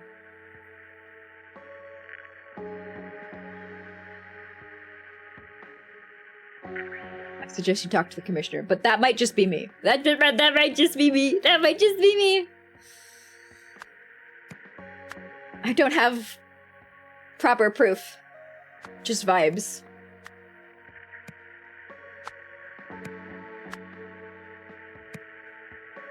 Shortly before his death, Isaac Nowak went to meet someone at the Steel Side Warehouse. Although I do know, like we know Hunter Wolf is connected to the Steel Side Warehouse, and Hunter Wolf literally drew a little pictogram of his name on the letter, so we can just say the Steel Side Warehouse again. And probably be like 100% right. Yay! Shortly before his death, Isaac Nowak went to meet someone at the Steel Side Warehouse. A few days later, someone connected to the Steel Side Warehouse provoked Elizabeth Nowak into bribing Sebastian Walsh, who stopped the investigation into Isaac Nowak's death. "Ooh, I can take this gilded brass trinket for 3 scrap metal. You have 3 sous for it and call yourself— it's the idol! Call yourself lucky!"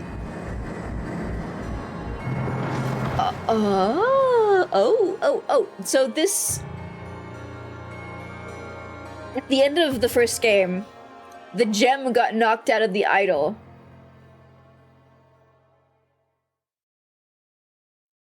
And then I guess, random boy here picked it up and sold it. And then it sat here for a long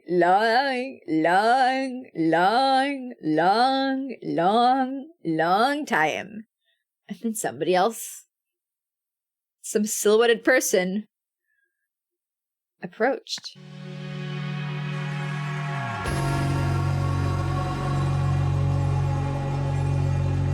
The pursuit. Still waiting for this guy to show up again. The Lemurian professor.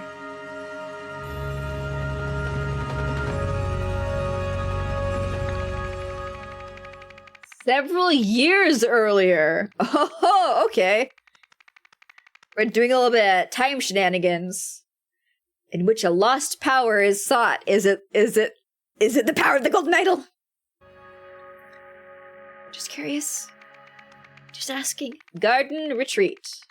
The Zen Center, a rendezvous. Pressing anywhere, let me in.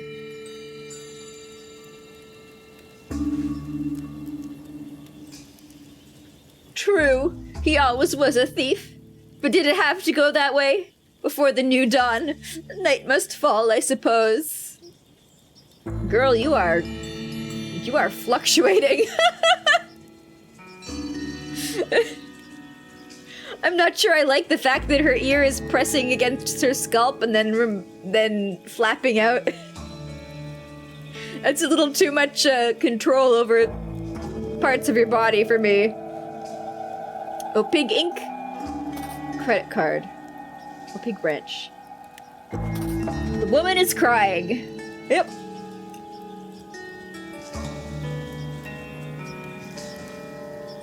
You're listening to the Psychedelic Hour on Rock FM this fine Friday evening.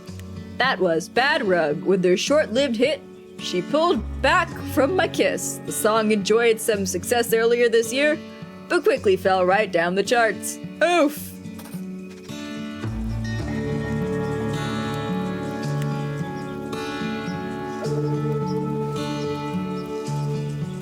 A passport.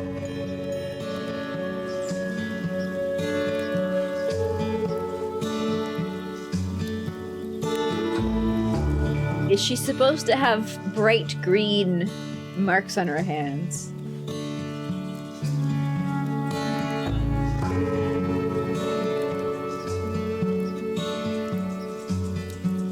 So, like, on a scale of 1 to 10, how likely do you think it is that there's a body underneath this gravel? No, there's some green gloop on the ground here as well. I'm telling you, this is a goop episode. More green gloop. More green gloop. Just wait till you get old, including your ears? Your ears as well? There's gotta be a limit. We can't get that loose. Delay the other two till September. Hi, it's your favorite ex-husband. You'll be pleased to hear that I'm finally getting sober. As part of the process, I'd like to make amends with you. For starters, I've decided to return that Lincoln artifact I took in the divorce. All I ask in exchange is your forgiveness. If you're free on Friday, I could bring it then. Let me know.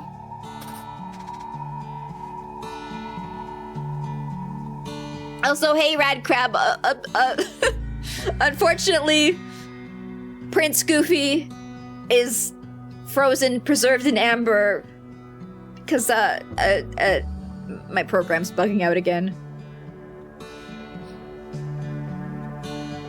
I'll be Prince Goofy if it returns at any point. This is the Chief Auditor from Opig's Finance Department. I've been going through your Foundation's recent payment history, and, frankly, you seem to be robbing us blind. Unless you can explain yourself, you can expect a visit from me on Friday, when I'll have to confiscate your credit card and any assets you bought with it.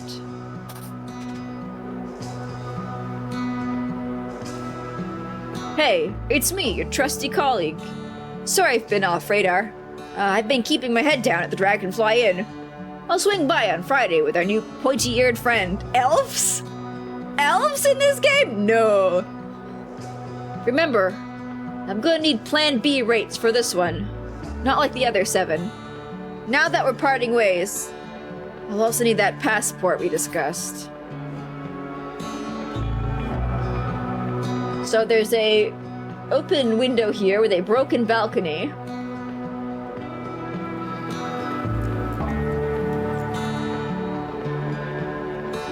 Okay, I guess that's the other part of the curtain that got ripped. And there's, a dark, mysterious substance on this rock. Yeah, there's definitely a body under the sand. For sure! For sure! She had a passport. Was she smuggling sausages? I think there was some sort of shady business going on here. Oh, why are you giving me numbers? Why are you giving me numbers? I don't like that.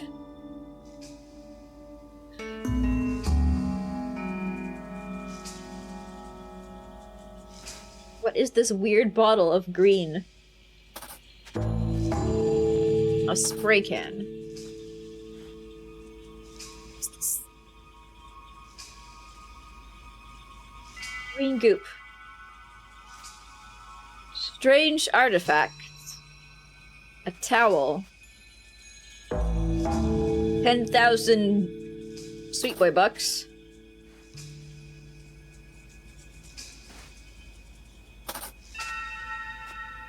Strange artifact. A strange artifact. A list of artifacts. City Gazette. Eccentric historians, Harmony Foundation receives millions for undisclosed project. That sure looks like the same lady with less hair. I mean, more hair here. Less hair there. But she's got the same glasses.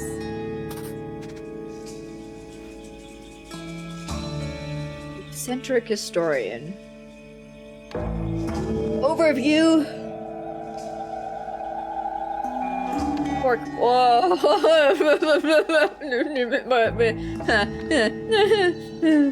Okay, so all I gotta find right now is a date.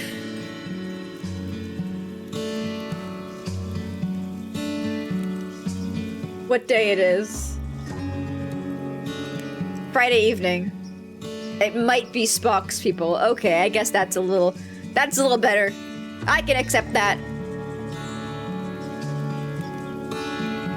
It's Friday evening, which is when everybody was like, yo, I'm coming over. Woohoo. Oh no, okay, let's see here. What's the moon? 1/4? I don't know moon phases.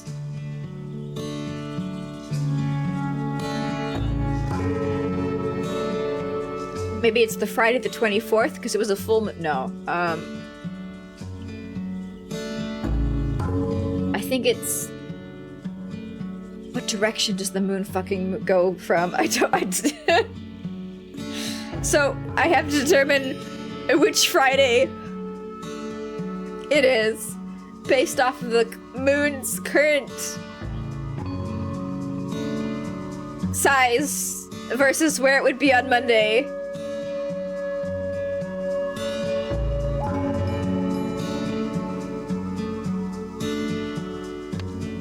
The events that took place at the on August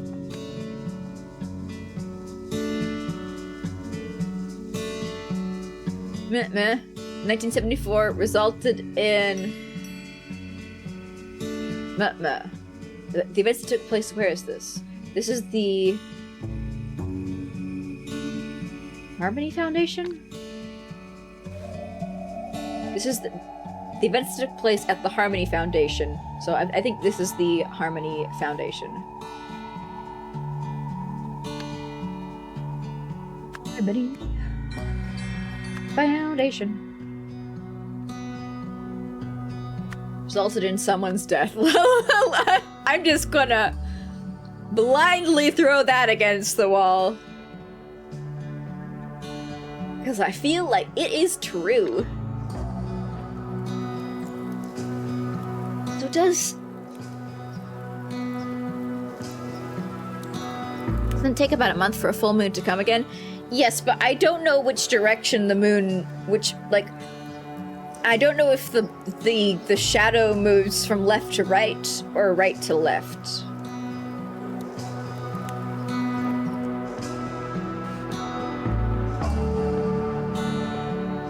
I guess it moves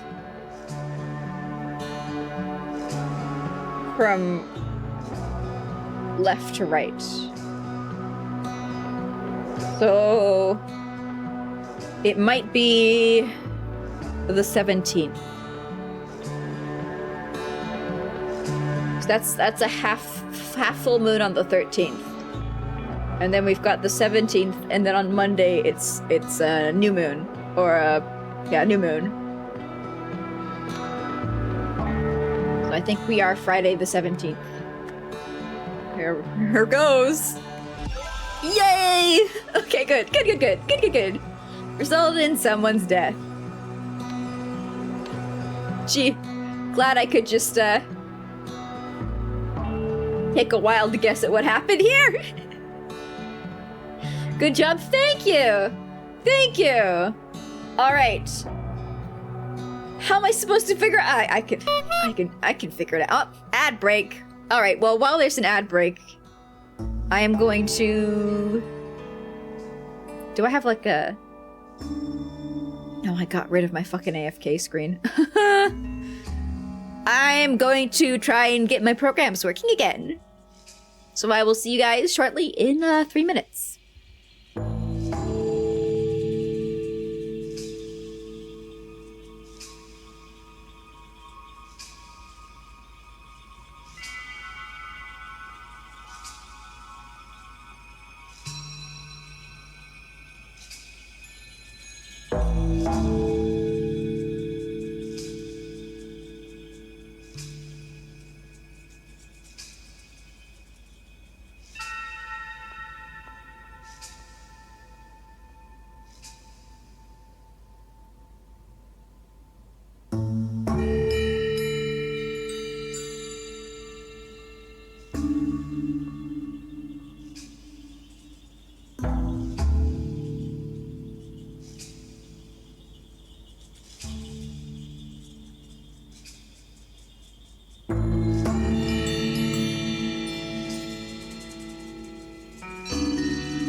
Matt.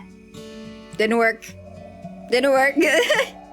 Frozen Liege, only there for a little time. Not for a long time, just for a fun time. Perfectly timed honk.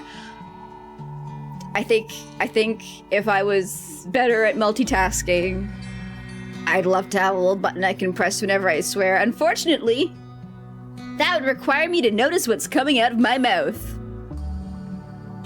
Welcome back. Thank you, thank you. All right, so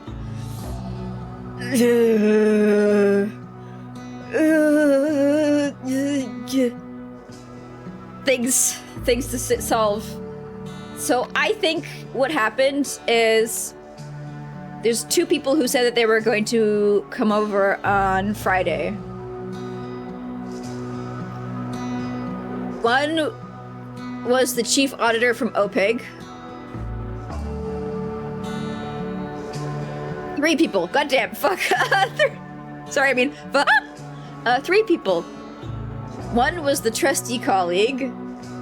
One was the chief auditor. And one was the, air quotes, favorite ex-husband. Delayed the other 2 till September. So only one of them actually came over, and the other 2 were delayed.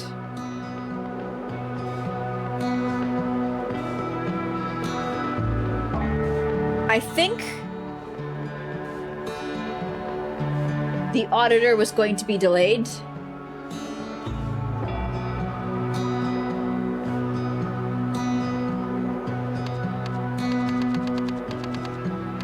So it's a scary large corkboard.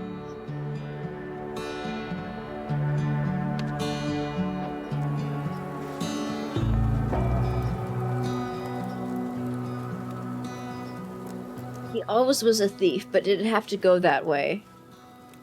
So I'm wondering, because she's got a passport that she's burning, but she also seems like really, really sad about something. So I'm like, was it her ex-husband? Was it her ex-husband who came over? Because she was like, he always was a thief. And this guy is like, I'll swing by with our new pointy-eared friend. By pointy-eared friend, was that an actual other human being, or was that this totem, which I see is sitting right there on her desk, right? I see there's a totem. Maybe it was the friend who came by then. Because I see the totem that seems to match the drawing. I think, yeah, that's the pointy-eared friend.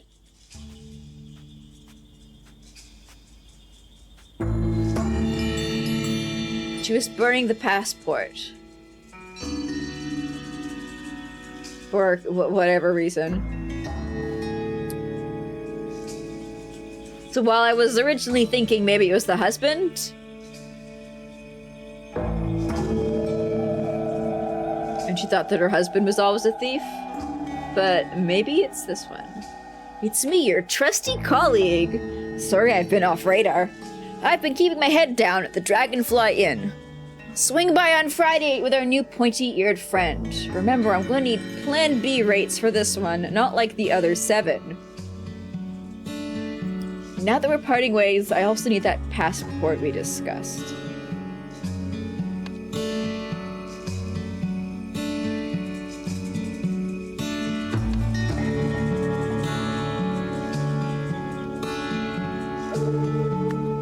Colleague visited historian to exchange an artifact for a passport? To exchange an artifact for money, because they said that they need Plan B rates. Rates is payment! Oh, hell yeah!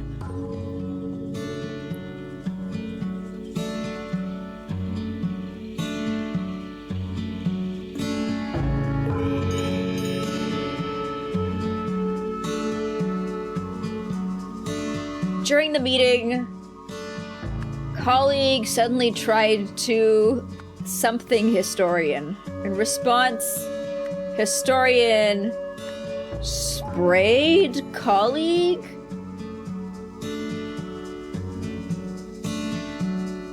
with hairspray? It looks like she uses hairspray for her. Oh, maybe the green is like it's like a hairspray she uses on her eccentric hairstyles. Historian sprayed colleague with a hair spray. And then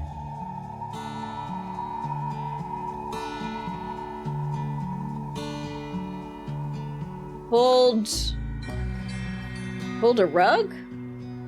Because it looks like, okay, so somebody sprayed somebody with hairspray here, and then there was a person who was standing here, and the rug got pulled out, and they stumbled back, and they fell out balcony. And then pulled a rug? They pick up the word rug. As a result, colleague fell and hit a rock.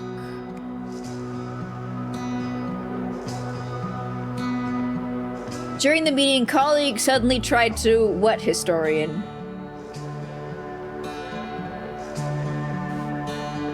Because there were the options that were given with the music where it's like, she pulled back from my kiss. Where it's like, did colleague try and kiss? But I don't think he did, because she's like, he always was a thief. Right. Colleague tried to rob historian is what I think. But like, how did he try and rob her? I'm not seeing a gun. I'm not seeing any like hands up. See? Oh yeah, no, this is for sure the colleague because they've got the dragonfly in towel. Yeah. For sure. For sure. I'm gonna guess colleague tried to rob historian because historian's like, he always was a thief. Here we go. Drum roll.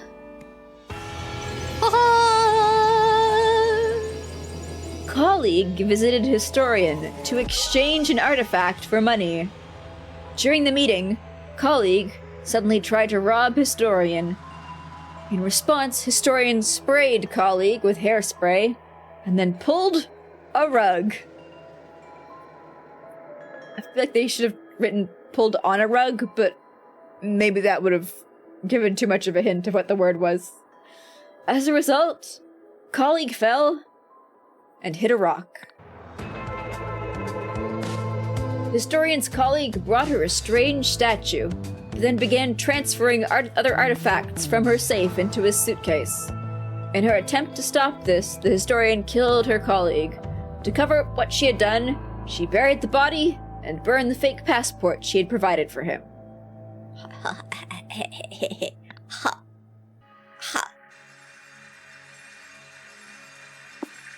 Solved. Yeah, no, there is a lot of reference to the first game. I was wondering how much there would be. Lazarus Hurst. This was the first time in these games where I was like, wait, you should pay attention to, like, physical details on people because you can find out stuff about them because he used the golden idol to, make himself young again.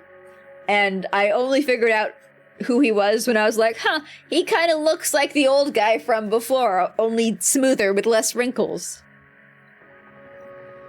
Encyclopedia Mystica. H. Lazarus Hurst. Lazarus Hurst was the leader of the Puritanical Order Party, which governed Albion from 1792 to 1795. Some claims he used a mystical artifact, see Golden Idol, to seize power. Nowadays, though, this is known to be a myth. I. Golden Idol.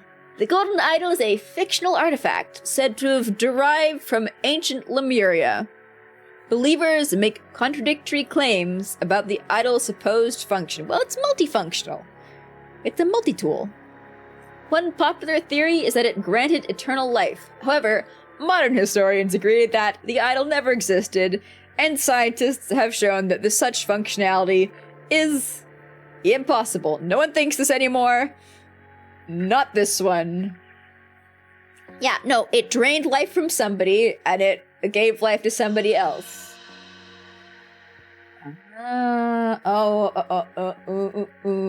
Lazarus Hurst. What is... Historian. No, no, he's dead. He died. He got hit by a cannon in the body. My man is dead.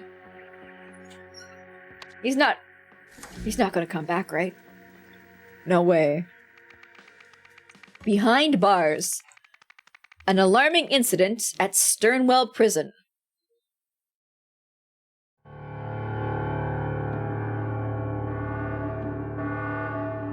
All their prisoners are gone. Man, you guys suck at Pokemon Trainer. You guys suck at being a Pokemon Trainer. There you go. You let open all your Pokeballs. Not that one, you Muppet. Start at the end of the hall. I want all these cells turned over methodically. Mamusium? Mamusium Pill Club. And a handgun. Yes, sir, Mr. Kendall. Sorry, Mr. Smith told me to begin with number 28, but you're the boss. Dearest Julia, I'm enjoying my new job tremendously. It is so rewarding helping the men better themselves. In particular, I have been helping one immature nurture his talent for inmate. I have been helping one inmate nurture his talent for abstract art. One of his early sculptures explored the very fabric of the universe, using nothing but paper. Quite the virtuoso, eh? I like to think I played my part, as I was able to find everything he needed at my local craft shop. Pursue art, twit. More recently, the same inmate explained to me he needed to precisely prune one of his sculptures to capture the fragility of the human spirit. What a visionary! Once again, I managed to find just the tool he needed, this time in the prison storage room. Unfortunately, my superiors do not seem to see that men like him are just misunderstood, especially our commanding officer, Patrick, who treats them and us terribly. I hope I never become like that, no matter how far up the ranks I eventually climb. Also, here, I forgot. Let me fix. Blah. Remove that. Note. So is Patrick Kendall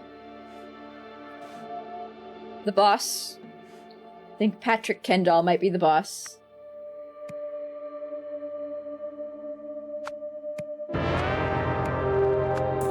And Percy something or other.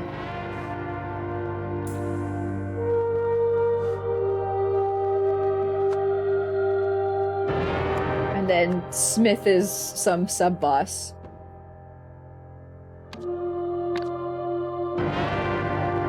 And I'm guessing the stuff that he gave to that prisoner helped the prisoner escape. Just a guess.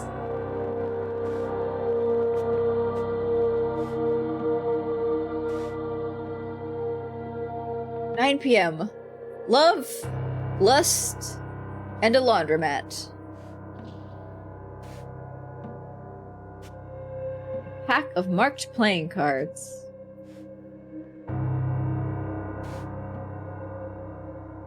Ooh, a hidden compartment. Sheets. While working in the laundry room, I heard that Kempton is organizing another poker game. Buy-in, 1 full tobacco pouch. To do, find out how he always wins, no matter what he's betting on. Could be useful as leverage. Well, he's got a marked deck of playing cards. Overheard Sainsbury delivering something next door. Oh, fuck, I'm gonna have to attach people's names to the cells that they sleep in, won't I? Overheard Sainsbury delivering something next door. Can he be bought too? Update. Surely it wasn't a hacksaw, was it? It sure has sounded like it the past few nights from what I've been able to hear of that blasted soap opera. Yeah, the guard bought him a hacksaw for his art. I like how it's snowing outside. You can see it through the window. A barred window. Cells. 26 Pakenham. 27 Utley. 28 Squiggledy Biggledy. 29 Beswick. 30 Blythe. Rules: no gambling, no tobacco, no cell decorations without an officer's permission. Henry, it's observed that the cell numbers run from left to right in some hallways and right to left in the others. When you install the new signs above the doors, please pick a direction and stick to it. The more I read, the more I am certain that I'm going to have to identify who's in what cell. cartoon? Fun. With Alfred Beasley. Flowers for Inner Growth. Donated by the Harmony Foundation. That's the place owned by ya girl, murderer. Awareness. Splitting space. End of soul. I can hear you. Naughty, naughty. My dear friend, you may have not heard the sad news that our mutual hero, the artist Alfred Beasley, passed away on 2/8/1973. I hope the prison officers will allow you to hang this poster inside your cell. May we continue to find meaning in his drawings for many years to come. I know you will grieve for Alfred, as will I. As a spiritual man, I believe the key to escaping our torment lies in remembering the date of our loved one's death and celebrating his life each passing year. Whatever comes from this, we must voice aloud our deepest feelings without fear or shame. Your friend, Stephen Aria. You think there's some kind of, like, hidden message in this little note?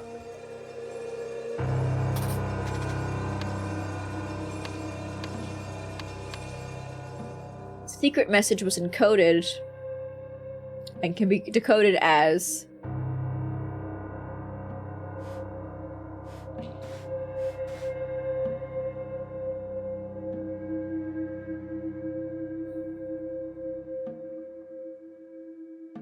all right, so I think there might be some color coding here.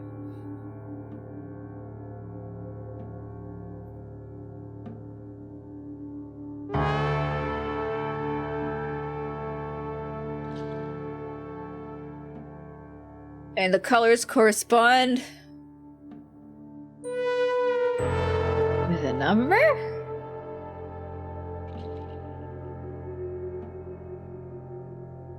So one would be book. Oh wait, no, because we gotta use the date that ya boy died. Which is unfortunate because I can't open two pop-ups at once. 2, 8, 1, 9, 7, 3. That's the date of his death. 2 is... what are you? Box? Inside. Inside. That looks like an inside to me. Inside. Flower. Book.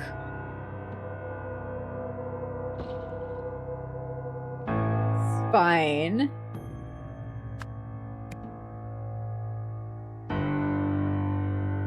Equals. Looks like an equal to me, but is that... what is that? Equals, there we are. I was just blind. Equals 3. Thaw. Inside flower book spine equals thaw. Oh, and it looks like the book spine was ripped open.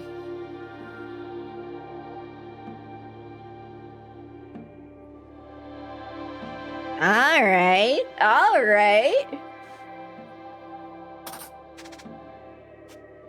An abstract sculpture made from paper. An abstract sculpture made from clay. An abstract sculpture made from wire. Clay. Glue. Scissors. Is this also...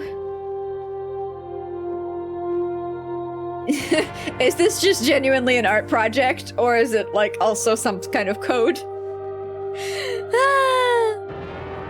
New episodes of Arcane appeared on Netflix. What is Arcane?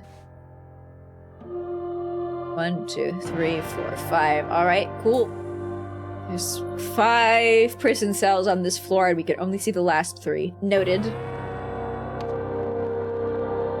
The League of Legends shot show. Okay, okay, cool.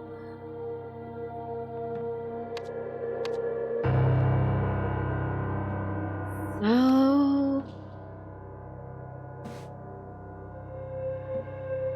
This could be the 30th. This could be cell 30, 29.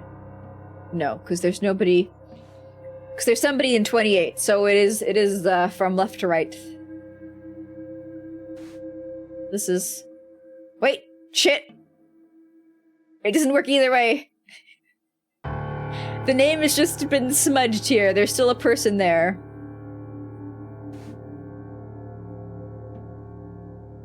Four, 5. Get... Apparently it's really good. Ooh.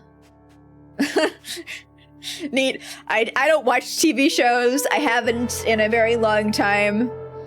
But happy other people are enjoying them.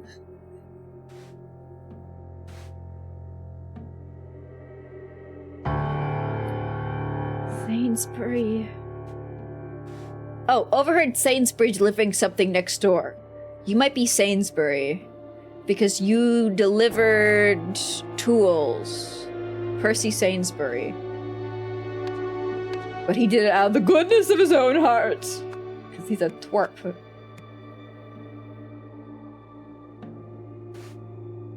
We got Packham. These are all last names, I'm assuming. Utley. Smudge. Beswick. And alive. Kempton is organizing another poker game, so Kempton is the first name.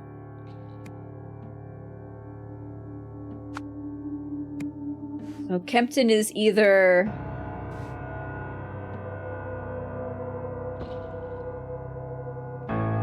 Wait, what the fuck? So Kempton is in this cell right here.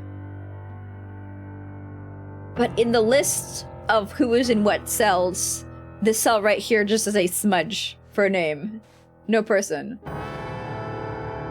Very confusing. Very confusing. Hopefully there will be more to help me out there. My man, what are you doing? Clean cut. These, just the pliers and some wire cutters should be enough to fix it. Even this tiny toolkit should have those. Look, he just sawed through the fucking bars of his room. That's why he's got the poster over it.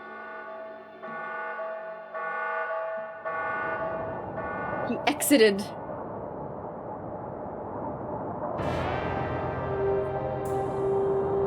Jeremy's got a honker. Okay, are you Jeremy? You've got a honker. You are Jeremy. Jeremy, you got that honker. Jeremy. Thank you, beautiful wall art. So I think you're Jeremy Smith, because he was like, Mr. Smith told me to do it the other way, but you're the boss.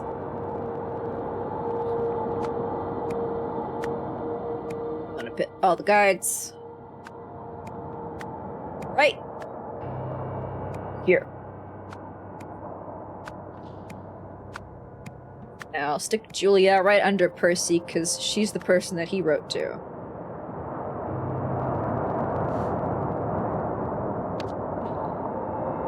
Oh, and there are some of the prisoners. The ones that didn't manage to escape. Visitor pass. Thank you very much, visitor pass. Henry Wakefield.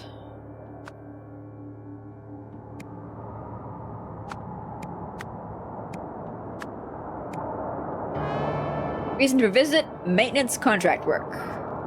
Spool of wires, pliers, Sternwell prison. So 2 things are missing from this. a pair of pliers and something else. Wire cutters. Maybe? Okay, so he took the pliers out of the toolkit, but somebody else stole the toolkit's wire cutters previously. Because those are also missing. Yeah. I don't know how that matters, but yeah. Let me just put wire cutters up here, because those are the ones that got stolen. I can now play Half-Life 2. All I have to do first is find a way to cure my absolutely terrible first-person motion sickness. And then I can play Half-Life 2! For free!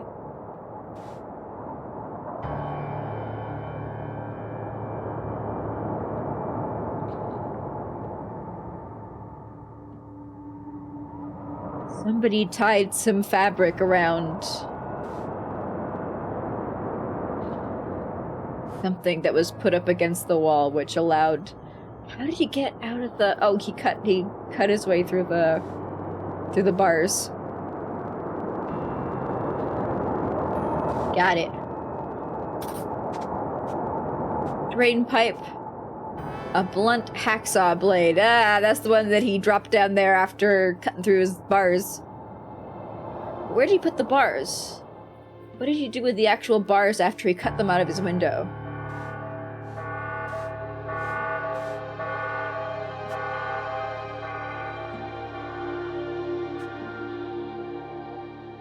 Maybe he just ate them all. Like a snake.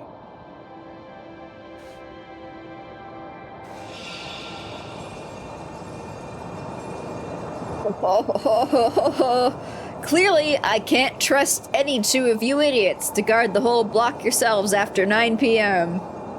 From today, November 15th, you will all be working the graveyard shift every night. Get your bloody ears tested.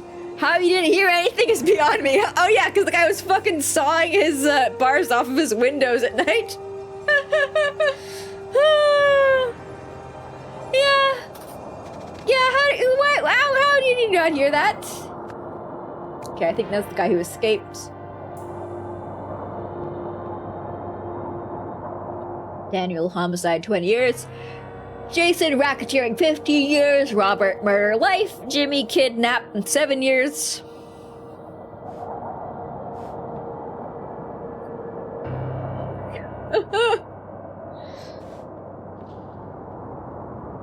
Not so tough now, eh, Utley? You big girl's blouse.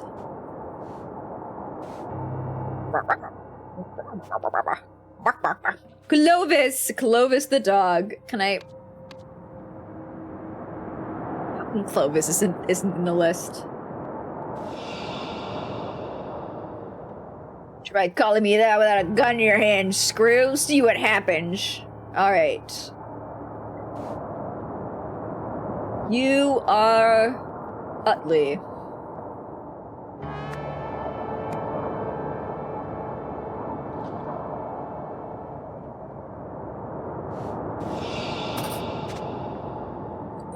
How dare he not inform me of his plans? That idiot dug his own grave. When I get out, I'll put him 6 feet under. A double-headed coin.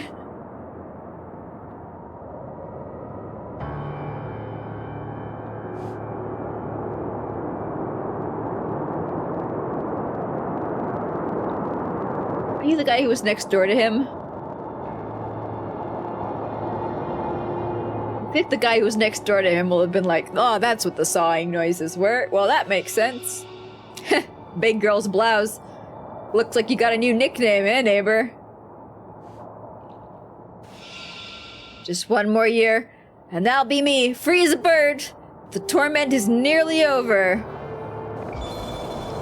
I trust that this will help you to forget whatever you think you heard. Okay, this is the guy who was next door to him.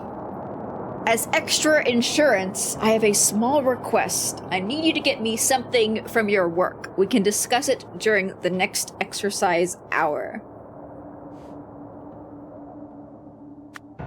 Who was next door?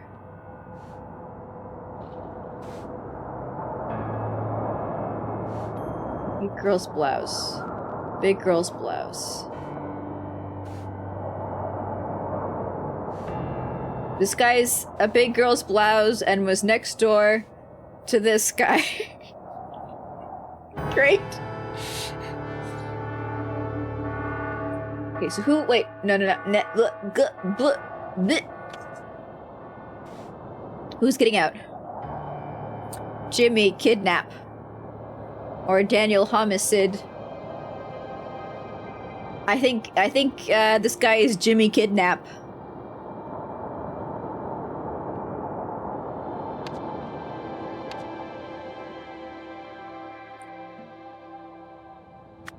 Jimmy kidnap, and I don't care. And he was next door. This guy. Ugh. Jason. I can put some names to some faces. Robert murder. Robert. And Daniel homicide. Daniel Utley.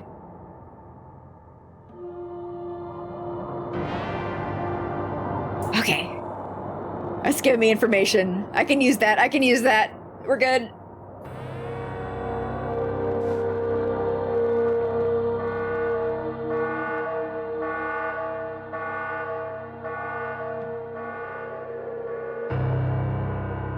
Utley was the second to last.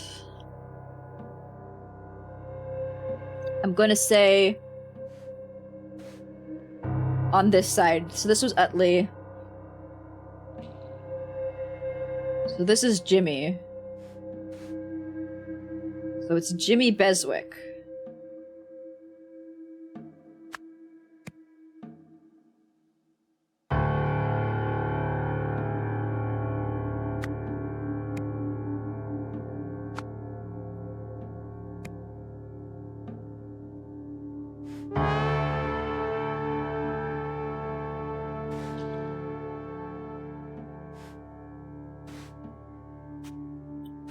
Blank cards, mark blank cards, mark blank cards.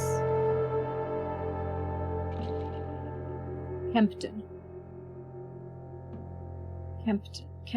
Kempton.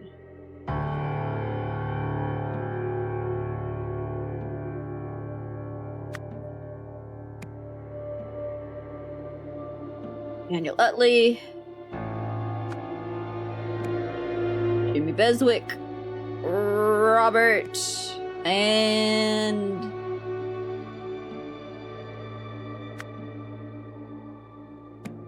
Kempton. Kempton is organizing another poker game. Kempton is in the middle. Is it Jason Kempton or Robert Kempton? Could be either one of them. Jason or Robert? Jason or Robert? Which one are you? Which one of you is it?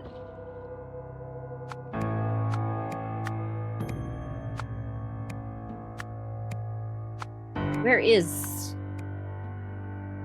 Robert? There you are. Jason or Robert and Kempton.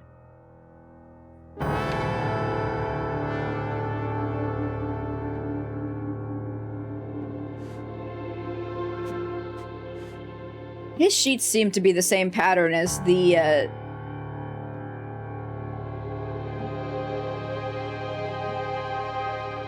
thing that was tied to the metallic structure that's on the outside of the prison walls.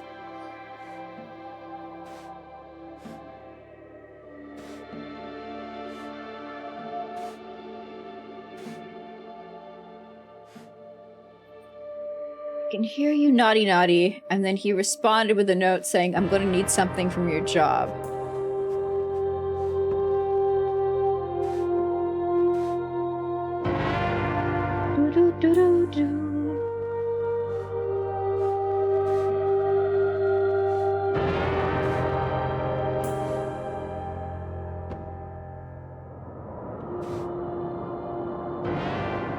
We freeze the bird, the torment will be over. I need you to get me something from your work. What did he get him from his work? What's your job? I feel like this guy's also a murderer because he's like laughing and pointing at the other murderer. I feel like Robert, if you're a murderer, you can kind of laugh at other people in prison. You know, you got the higher hierarchy versus like if you're a racketeer man.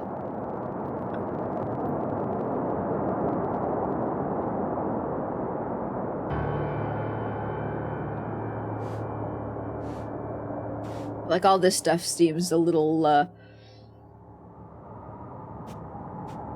assumptory. Jeremy's got a honker. Snurf, snurf. Picked up everything.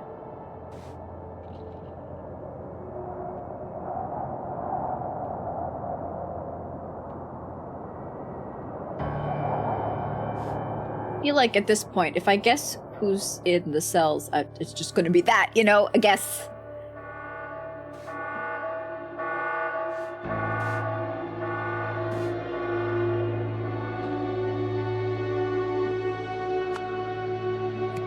Steve and Arya up here.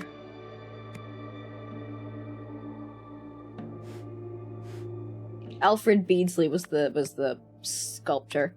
Let's try the events. Maybe the events can help me put things together.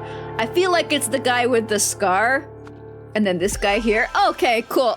Because I was like, the guy with the scar feels like he's the kind of guy who would run like a poker tournament. I don't know why. Maybe it's his glasses. Maybe he seems like an intellectual.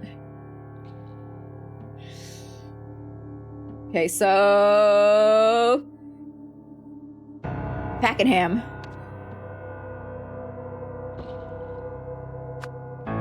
Robert Pakenham and Jason Kempton. Wah!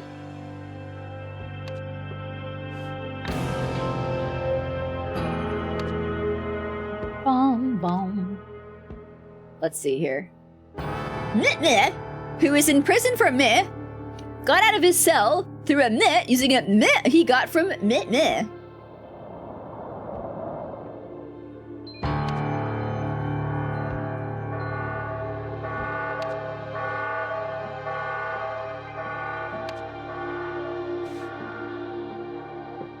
Live.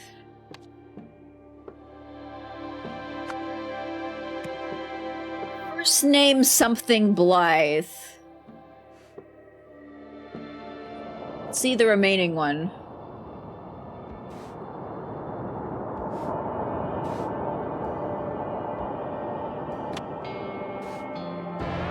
We got Jason. We got Wabe. We got Jimmy. We got Daniel. Arthur Blythe. Arthur Blythe, who was in prison for murder. Got out of his cell through a window, using a saw he got from Stephen Arya. I think Stephen Arya was the letter writer. Yeah.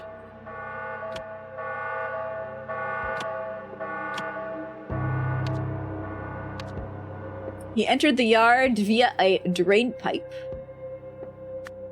and breached using the fence with some wire cutters he got from Jimmy Beswick. Finally, he climbed over the wall by attaching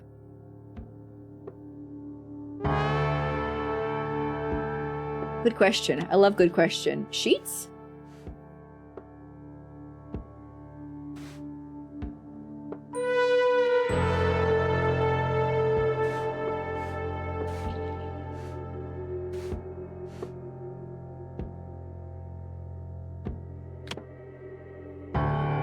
Okay, so I know he breached the fence using wire cutters, and I'm assuming he cut them. How would he have got them?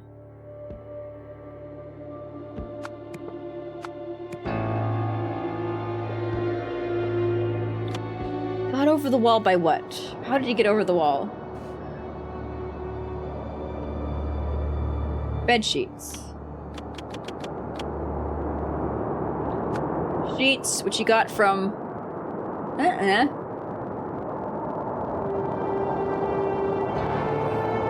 This part's confusing. This is, like, the problem with this part is I don't really understand the graphic. Like, he cut the wire here. Did he, I guess he moved the sheets. Oh, okay, no, I see it. So he cut out the grate from his window and he attached the grate to some sheets and he frisbeed the grate up into the air over one of the spikes. That's what this strange piece of metal is. It's the window grates. Okay, got it. To the bars from his window. So he got sheets and he got wire cutters.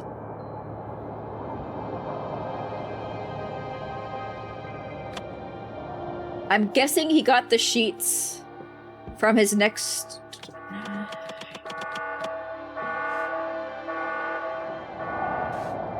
This guy, he asked to give him something from his work. I thought those were the wire cutters, because I thought those were the only, I thought those were the only things that he requested from somebody.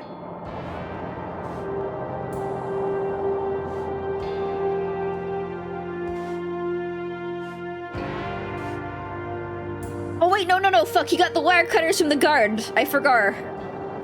Yeah, he was like, I need them for my art. And the guy was like, oh, I'm so happy to help. Yeah, he needed to prune one of his sculptures to capture the fragility of the human spirit. Yeah.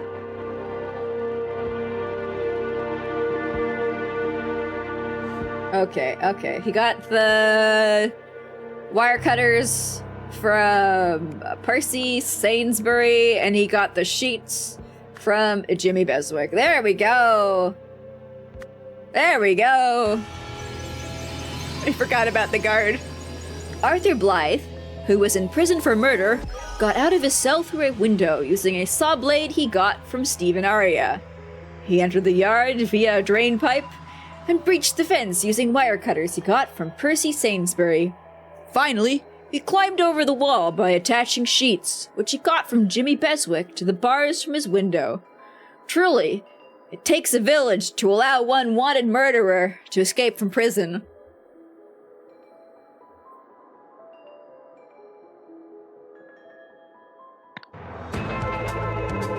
How come we're not seeing his face?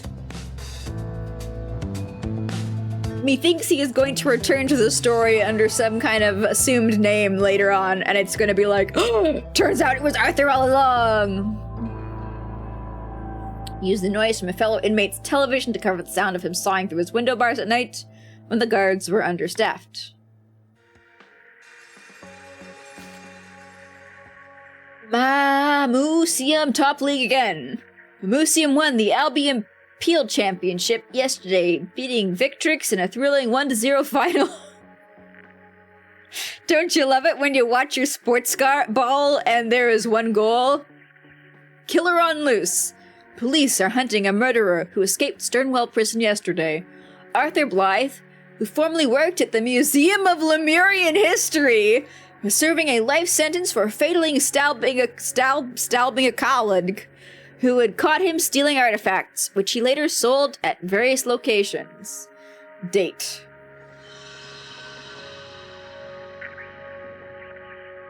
Oh no! Why is Lazarus Hurst on the fucking pinboard? He got hit by a cannonball.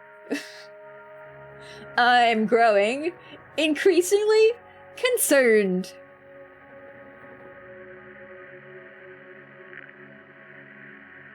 I mean, I am used to background characters in certain things being revealed as more in others, so I guess it makes sense that he's going to be in play.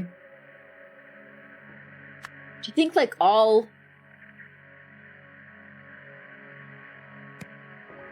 the current text and images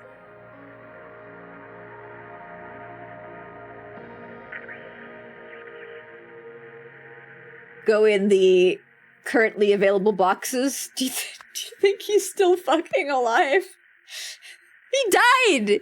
He got cannoned! We never saw his corpse, did we?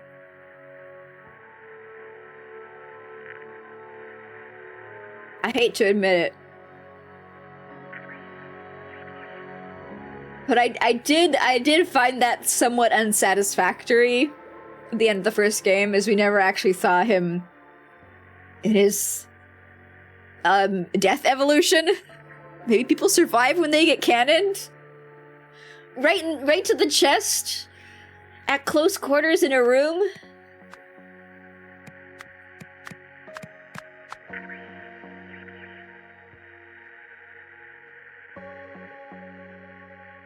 He's gotta still be alive, right? There's not gonna be an option of, like, dead guy who inspired this all.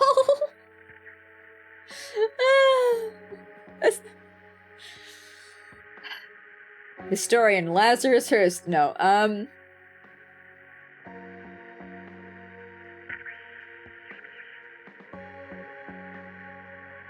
wait until we have all the information to fill this in before losing my mind over it. Like, oh, is that Lazarus Hearst? Fuck. Is that Lazarus Hearst? Is this Lazarus? That's Lazarus Hearst.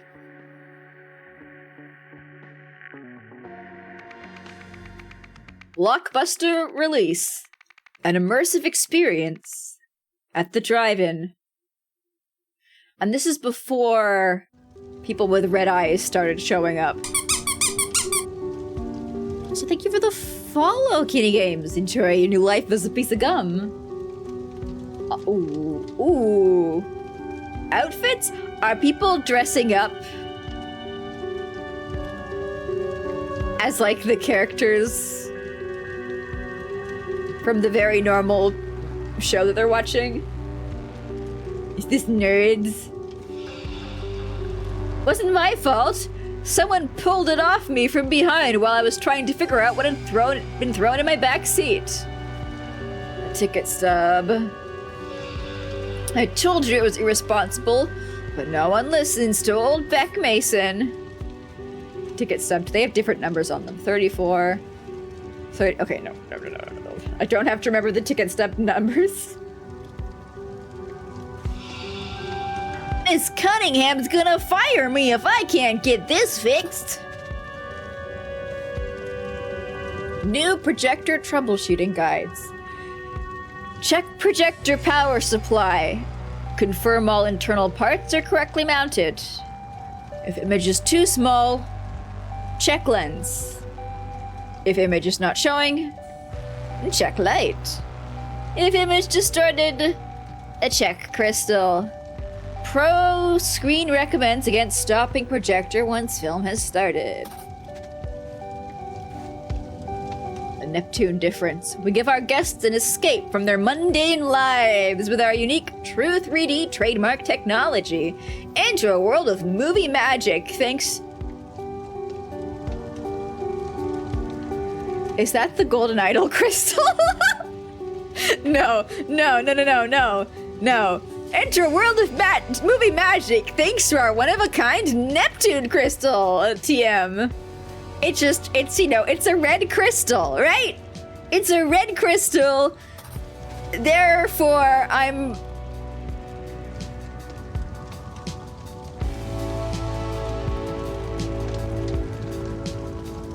What's the chances that that's, the golden idol crystal?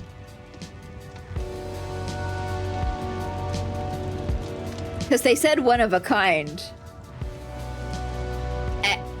And you know, you could read one of a kind as like, only this company sells it. But you can also read one of a kind as one of a kind. A blue crystal, because I remember the golden idol crystal could change colors.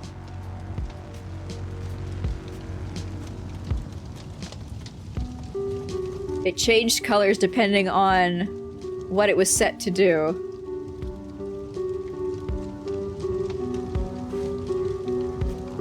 Wire cutters, hammer, cut piece of red wire, spool of green wire, screwdriver. I'm just primed for crystals, man. I'm just primed. Lemons, lemons, lemons, lemons. Mosker Proj Nep Lit. This lock's been damaged and cannot close. This car is greatly fucked. A can of blue paint. Its label reads, caution, highly flammable. A pair of wire cutters.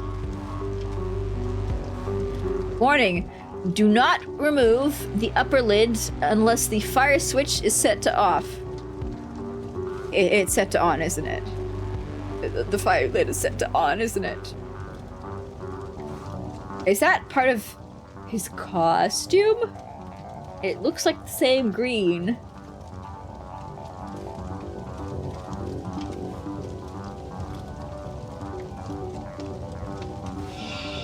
I don't know what happened. Who the hell wears something that dangerous? Me. Besides, you say we wouldn't see it, but now we have. I win. It might have been part of his costume. Yep. Miss Chen. Hopefully the costume fits, and it got to you on time. So jealous you and Mr. Lendl get to see it at the Neptune. I'll have to stick to a boring, normal cinema. P.S. I'm with Mr. Lendl on that one. No way Bert's going out like that. What the hell? It was just a dumb bet. You didn't have to go that far. Between Mike and Jenny, tonight we will see is winner Jenny. That doesn't count. You still lose. Tonight we will see this guy. Yeah, he's got like soot all over his face. Explode his costume. Someone pulled it off me from behind while I was trying to figure out what had been thrown in the back seat. Okay, so he's saying that the helmet was pulled off of him, or the lid was pulled off of him. His costume. His costume, like, had flames coming out the roof or something. And the woman he's with is considerably more chill than I'd imagine anyone else would be if their car got set on fire. You know, she's taking it great. It's Champ, actually. I'm starting to regret getting involved. You barely even covered the cost of my transom costume.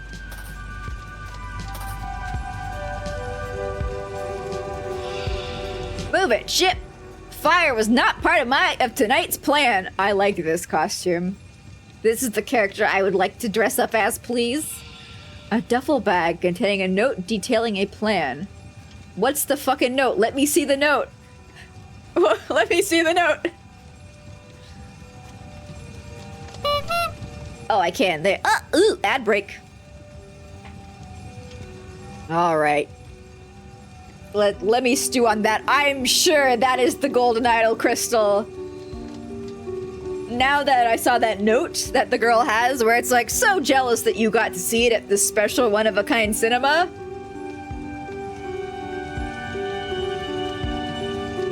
That is the crystal. That is the crystal. Anyway, I will be right back.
So I'm back. I return. Hope the fact that the crystal is from the golden idol is not supposed to be a. It's gotta be. I'm sitting here like, no, for sure. For sure,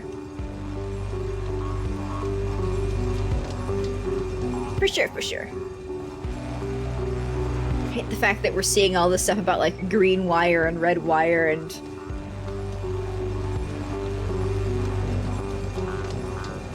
this. I'm gonna have to puzzle it. Welcome back, thank you. Mr. Vincent. Oh my god, Laura, we can't get out! What do we do if that car explodes? I mean, you can get out of your car and you can walk somewhere far away. I hope we survive for an actual screening. I heard a Transium and a Marini arguing over what would happen to Bertrand in this one, and now I really want to see what happens in it. Yeah.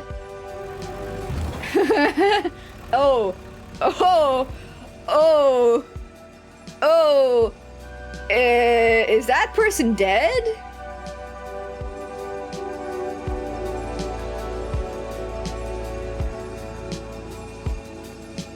Image is distorted and garbled. Yeah, it is. Reading up. He's got the red eyes! He's got the red eyes! The new summer blockbuster flies into theaters May 1st. Space Storm! Porbo joins the fight against the evil captain. Are you dead? No. One.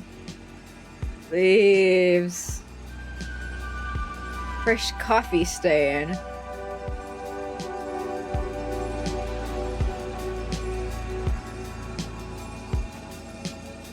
Besides, this car has been rumpled in the crash. This man is dazed and bleeding heavily.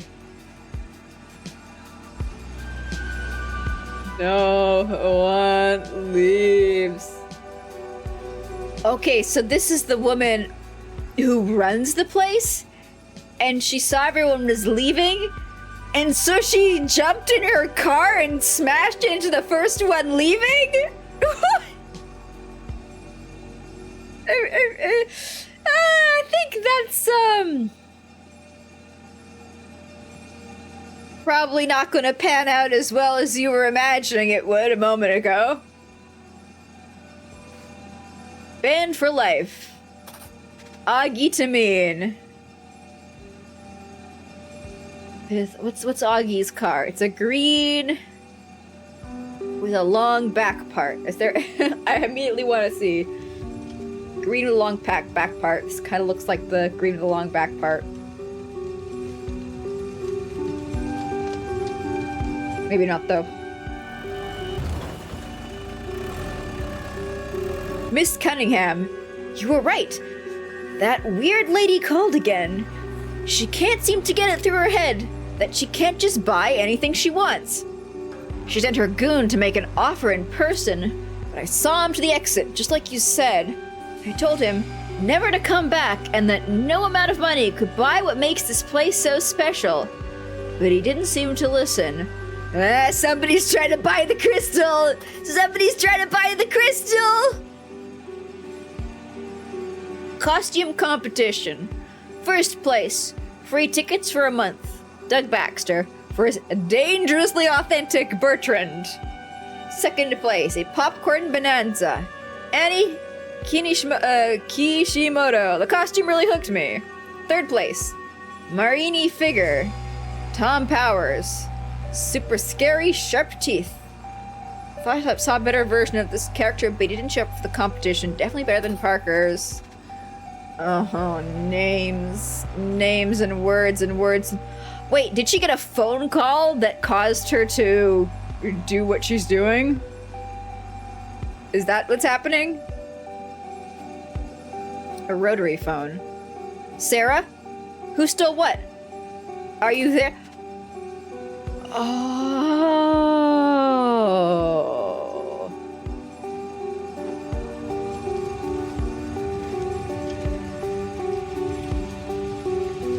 So this is not the correct crystal. It's been swapped out by somebody. It should be the red one.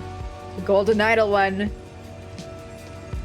So she's, reacting specially because she thinks that one of the people in this parking lot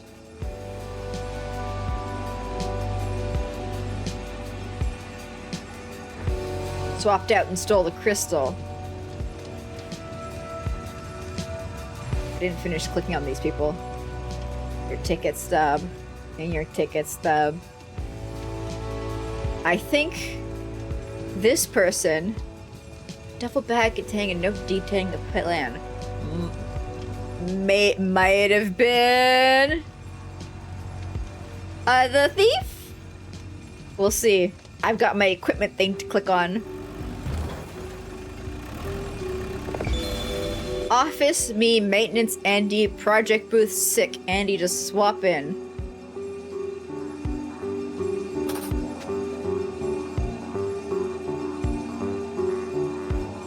Alright. Disguise my identity. Need a costume. Get in and out of the drive-in. Bring enough money? Get the staff out of the way with a distraction. Hack wire cutters. They may search people's bags, so I'll hide my spoils in plain sight. Bring... crystal? No. Paint! Paint! Paint! Bring paint! Alright, so... I think...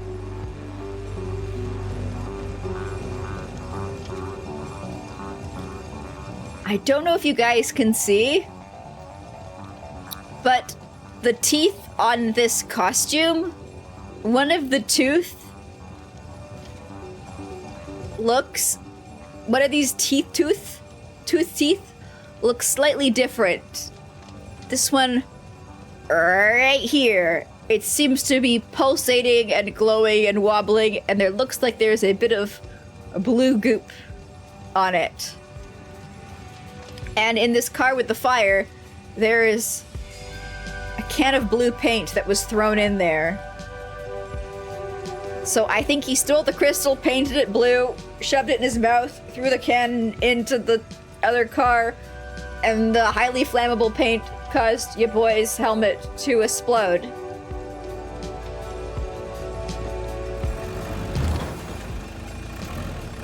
Hell yeah. Oh, now we gotta do the costumes.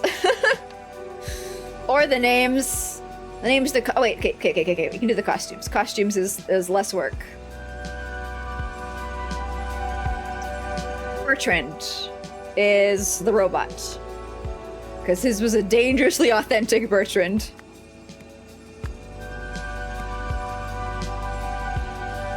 Then we had... Marini figurine. For this guy, Tom Squubba. So her name is Marini. And then we've got Transom. And Lemons?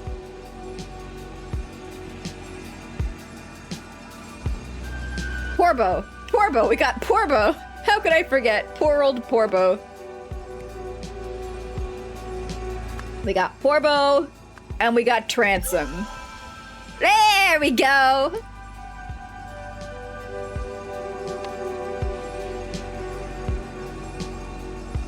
Okay, so the bleeding unconscious guy is Tom Powers.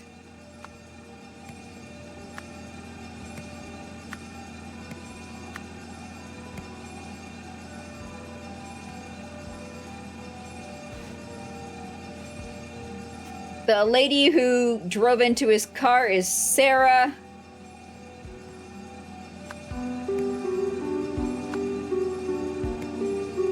Sarah something.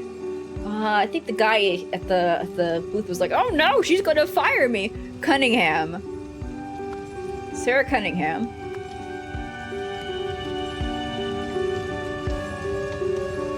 You are something Lemons. Tom Lemons? A Lemons. Andy Lemons. Andy Lemons. Andy. Lemons. Alright. Who's this guy gonna beat? The mysterious person. Will people even have their name on hand? Oh! Oh, it's the guy who was fucking banned! Banned for life! Augie Tameen. Bet it's Augie Tameen. Who was the guy who was escorted, the goon. She sent her goon to make an offer in person, but I saw him to the exit. I told him never come back. Augie Tameen, I think that's Augie Tameen. My name is Chomp. Really, actually.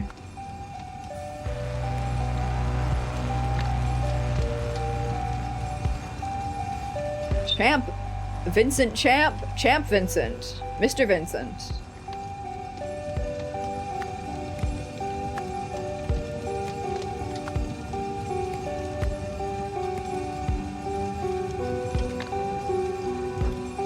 And Annie Kishimoto really hooked me.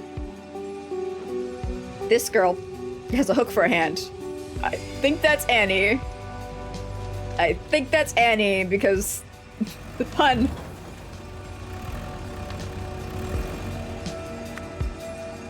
Annie Kishimoto.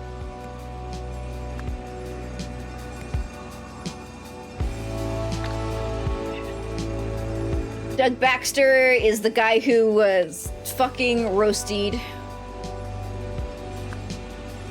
Doug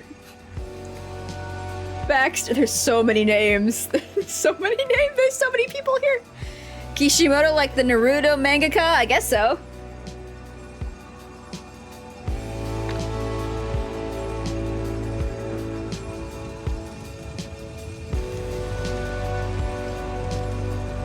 What the hell? Was just a dumb bet. Mike and Jenny.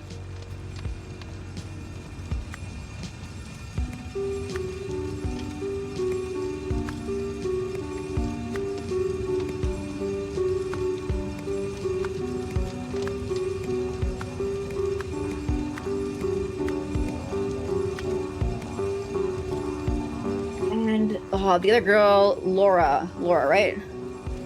Oh my god, Laura.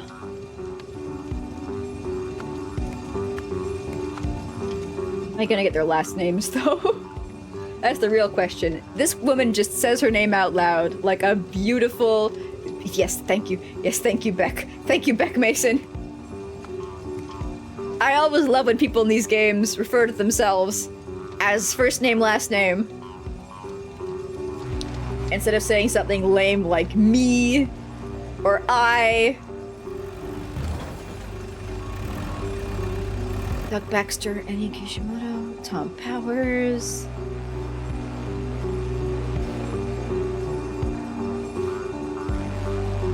I'm pretty sure it's Augie. Cabinet.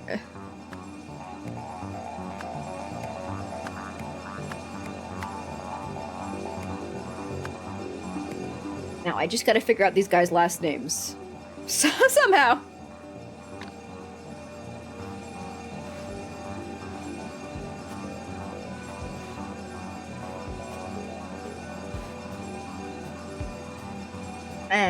Definitely better than Parker's. Okay, good. Okay, okay.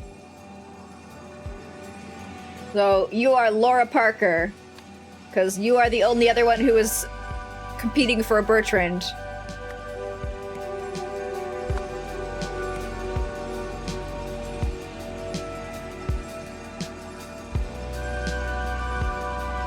then Mike and Jenny. Mike and Jenny.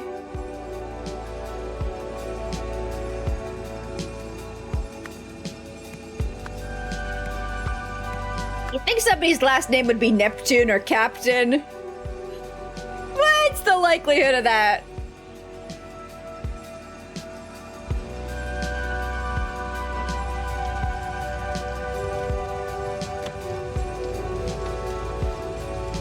Miss Chen. Okay, her last name's Miss Chen.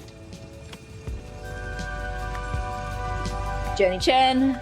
And, Mike Lendl.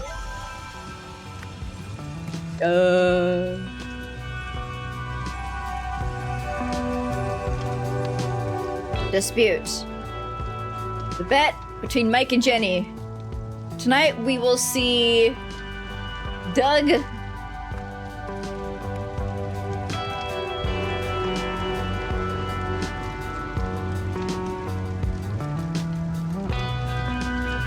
break his costume.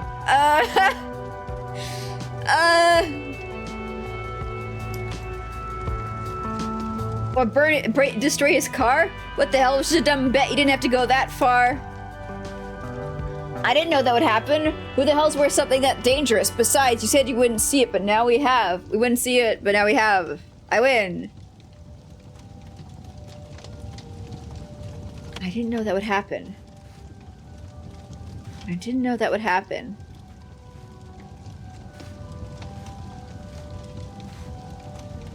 You didn't have to take it that far. So he thinks that she started the fire. But she says, I didn't know that would happen, which doesn't sound like her saying, I didn't do it, which is confusing.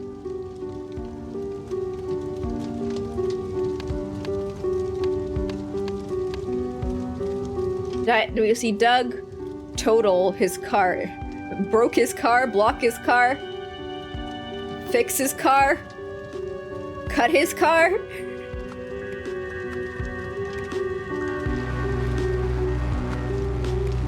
We will see Doug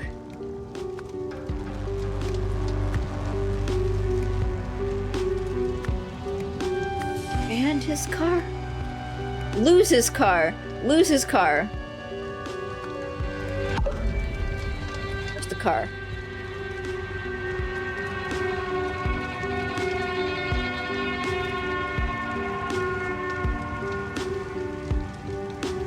There's no car?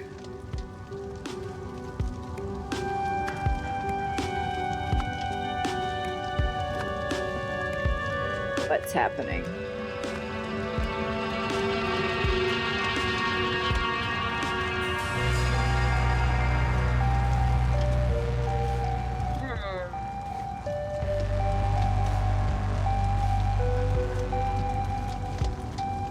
I thought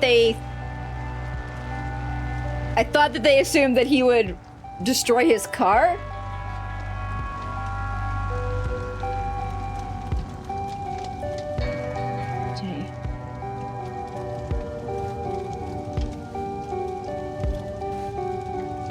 But maybe they knew what his costume was going to be. Also, hey, Bucky, welcome in. My brain's going at full speed, overdrive. I'm with Mr. Lendl on this one. No way Bert's going out like that.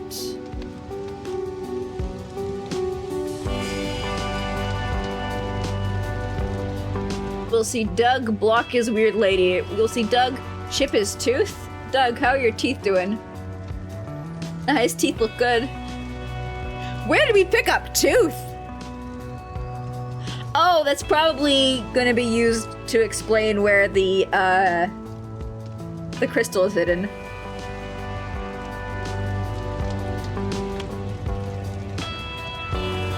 You see Doug, meh, his fire, his projector, his crystal, his red, his cinema, his car crash, his costume.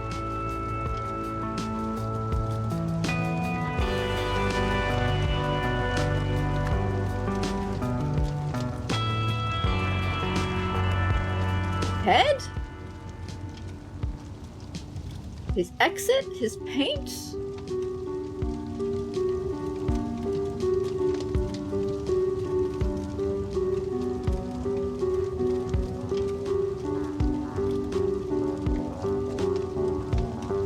We will see Doug.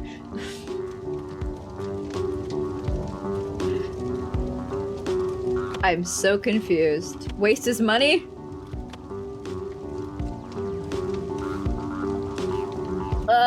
Let's do the events first. Because it's like, the words that I have don't make sense to me. Sarah Cunningham, owner of the Neptune Theater Cinema, had been using a red crystal to enhance projector. Weird lady sent Agi Tamine to steal it, to take it. Who stole it? To buy it. But he was banned in the cinema. Agi Tamine arrived in costume and stole Crystal?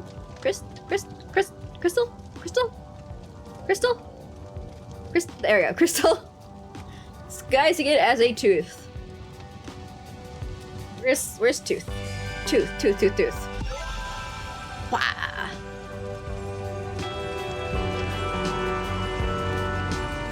Between Mike and Jenny. Tonight we will see Doug. Meh his meh.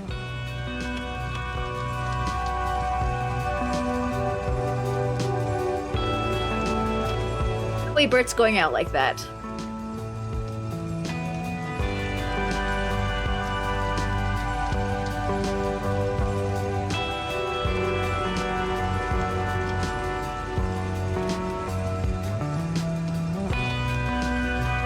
I feel like their bet was based off of his car, not his costume, because they're surprised that he wore that costume.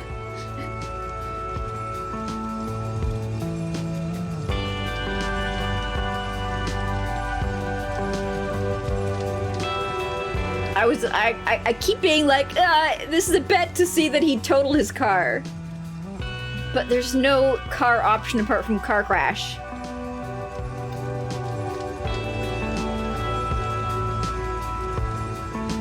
And there's no, like, burn his head.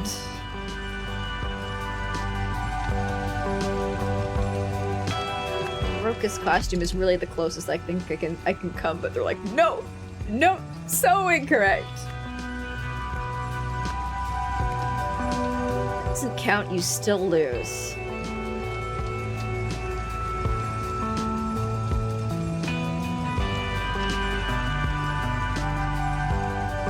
That one can, I don't understand. I don't understand the way they're talking. What does that mean? In order to oh, in order to create distraction, Agitami pulled the head off Bertram's costume. This caused start a fire, so patrons tried to leave.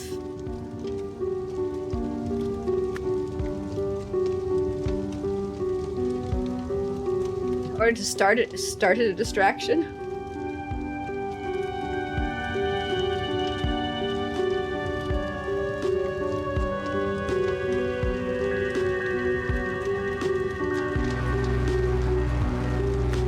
Start a fire.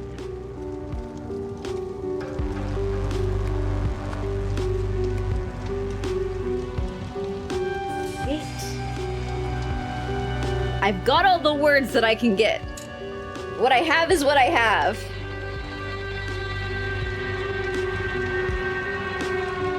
Wait, in order to win a bet,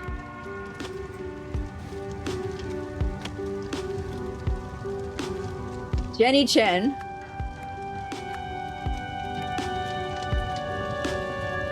pulled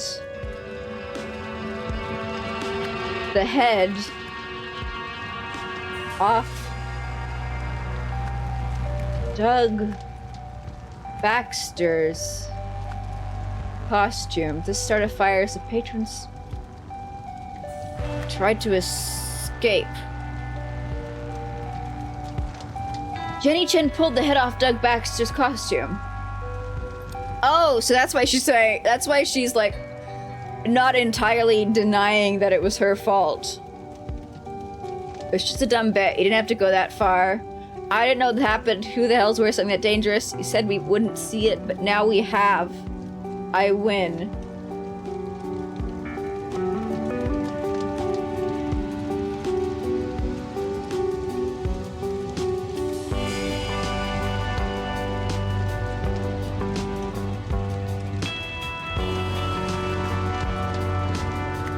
Tonight we will see Doug.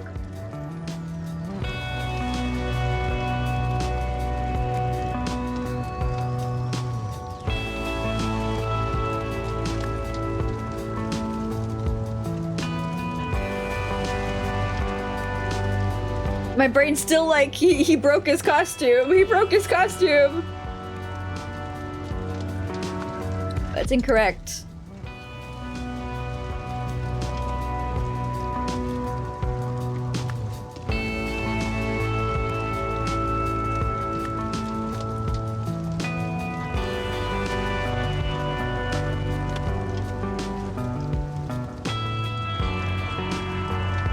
Pulled it off me from behind.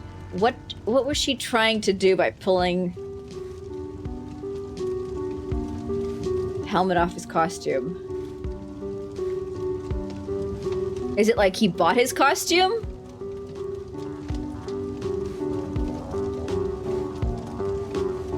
Is that the thing? But like they bought their costumes as well. Hope your costume fits and it got you on time. Right?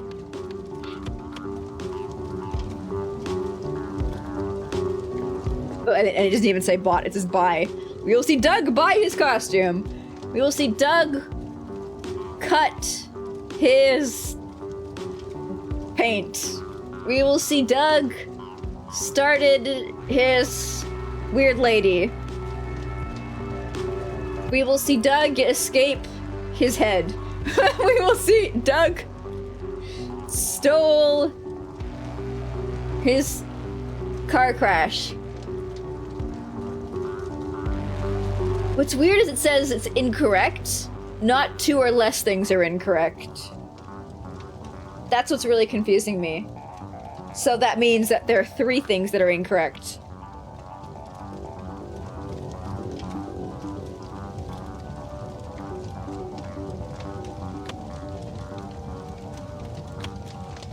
Bet between Mike and Jenny. It's a bet because he says it was just a dumb bet.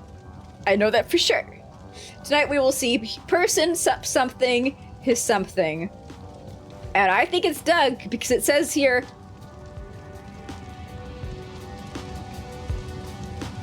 It says it's okay. Well, I'm glad I went back to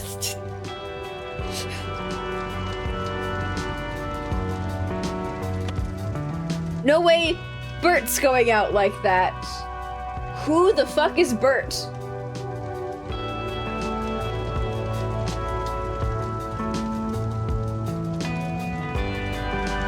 What the fuck is Bert? Bertrand?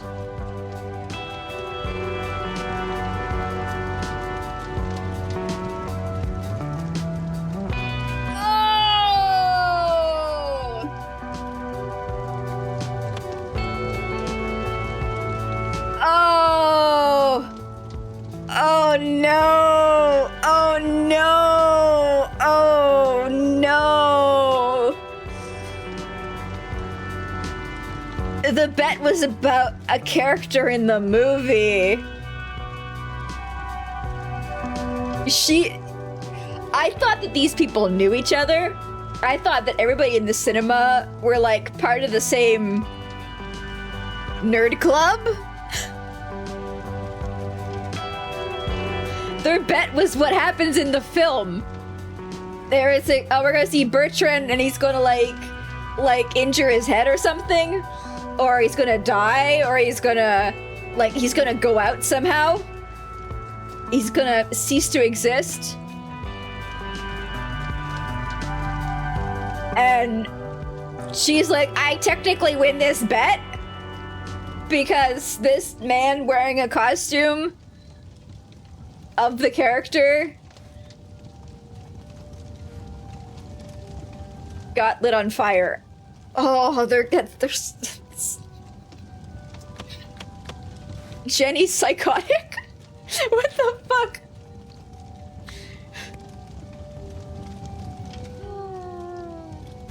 You will see Bertrand lose his head. Jenny, that does not count. That does not count, Jenny. Jenny, you are a menace. It's not okay. This is like top 10 reasons you don't want to be like around excitable nerds in public. They will, I don't know, rip your costume off and light you on fire. I was being so much more charitable. I thought she was assaulting him because he was a friend of theirs and they were in on some kind of mean-spirited prank. It's somehow better than the actual result. Oh, okay. Looking out. Sarah Cunningham looked out, saw the projector, and realized someone must have stole the crystal. She then caused a car crash while attempting to block the exit. Fuck.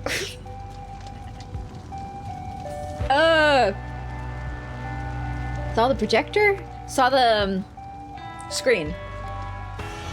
That's the word I was looking for. In order to win a bet, Jenny Chen pulled the head off Doug Baxter's costume. This started a fire, so patrons tried to escape. Hearing the commotion, Sarah Cunningham looked out, saw the screen, and realized somebody must have stole the crystal. She then caused a car crash while attempting to block the exit. After being banned from the Neptune Cinema, Augie Tamine needed a way to steal the crystal his employer wanted. Disguised in a costume, he paid a local to drive him in. Augie cut the power to the projection booth as a distraction and swapped the crystal for one of the teeth from his costume to conceal it in case he was searched. However, an unexpected fire caused chaos, disrupting his easy escape. Okay, we're not gonna do the next puzzle today, because we are reaching the end of stream. But let's see the extras we have. What makes you think you'll succeed when no one else has? Well, unlike those who have tried before, I understand that the idol is more than the sum of its parts. To reassemble it successfully, one first needs a deep understanding of the universe. I see. And how do we know you're not just another fraud hoping to cash in on the next cheap knockoff? Feel my energy. Be present with it for a moment. And I invite everyone at home to do likewise. You see? Now you know. Okay, then, I suppose the listeners can make of that what they will.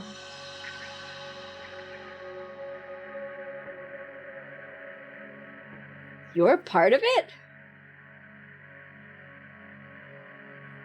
Champ Vincent.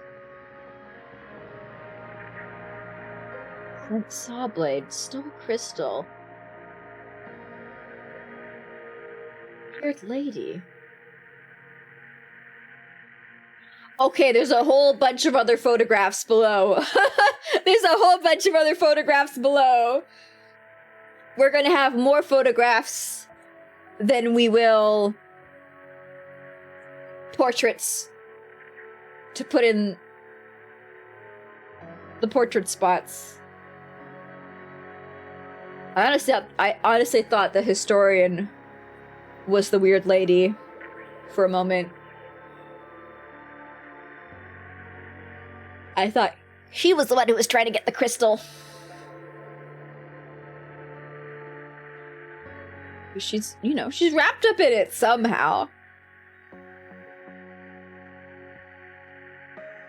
But it feels like Sarah and Champ are kind of red herrings.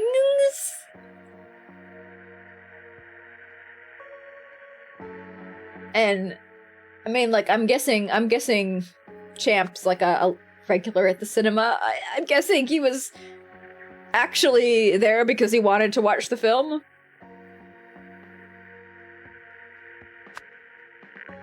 This guy hasn't he been in prison the entire time? Oh, I guess if we figure out if this guy is in play or not, what's going to happen is I'm going to have to go back to the prison scene, and I'm going to have to look at his conviction, and I'm going to have to go see if he was released and all that stuff. I think he was just like a swindler. He wasn't in there for like a murderous life sentence or anything like that. Yeah.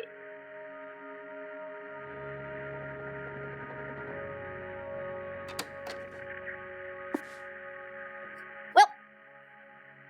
Ooh. I know what I can do. I can try once again to see... I can try once again to see if, for the end... I'm working. Please, as a treat. After stream's ended, I'll see if it's this game that's causing it. It'd be strange if it was, because there's no... Have you made a typo? I guess. There's no, like... Oh shit, we can fill this in. There's no... choice for like the video or image quality. I don't understand how this game could be so demanding on my machine.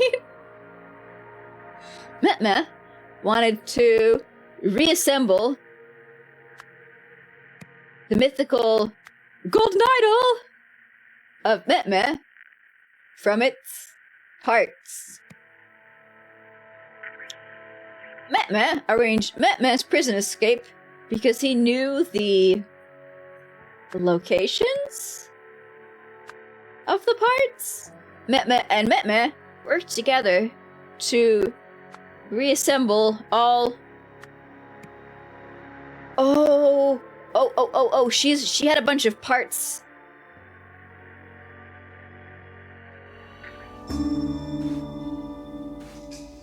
One, two, three. The gem. 1, 2, 3, 4, 5, 6, 7. Why do we have the monkey? Why is the monkey really part of the golden idol? Is it really part of the golden idol? I don't.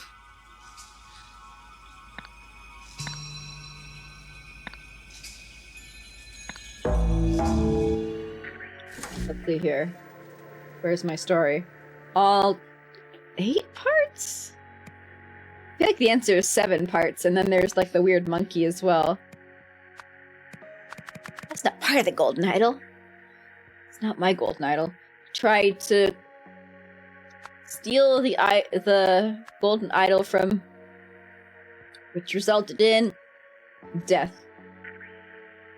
Can the names be dragged from? Oh, they can be dragged.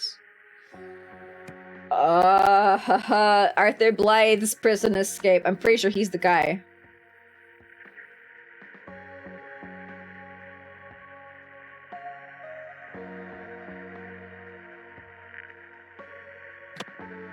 Let me just make sure I'm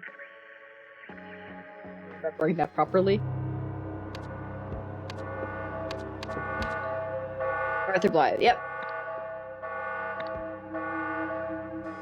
Why am I a PNG today? Because, technical issues. Everything was freezing and lagging, unfortunately. Because of this very demanding ray-traced game with its, dynamic shadows. It just caused my machine to melt.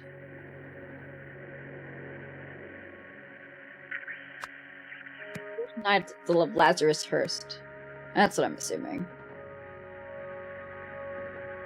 So I think Arthur Blythe was the historian's friend. And I think the historian's code name was Stephen Aria, or whatever it was in the...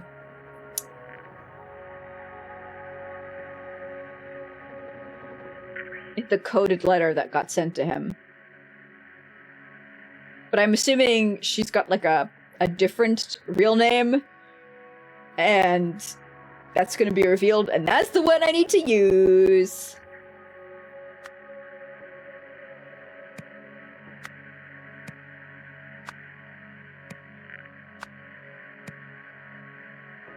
Historian, first name, last name, historian, first name, last name, historian, first name, last name, historian, first name, last name.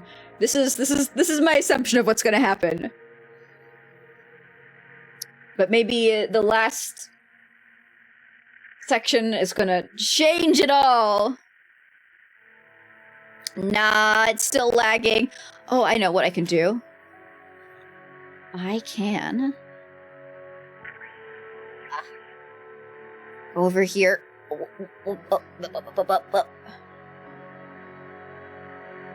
And... And for now, that's gonna be the end of the idol for today. And maybe... let me see! I don't think it's gonna work. I don't think... because... from my experience, it's not actually the game that causes it. It's just, you know, life, the universe, stuff like that. But let's actually give it a shot and see if it's gonna run fine now that I've closed the game.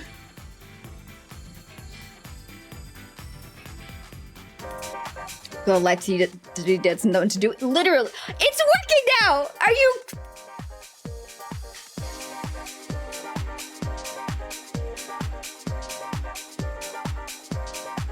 I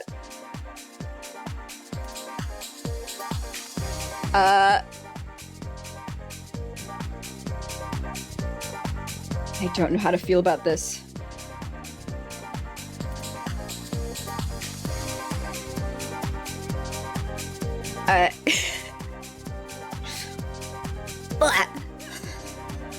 I genuinely don't know how to feel about this.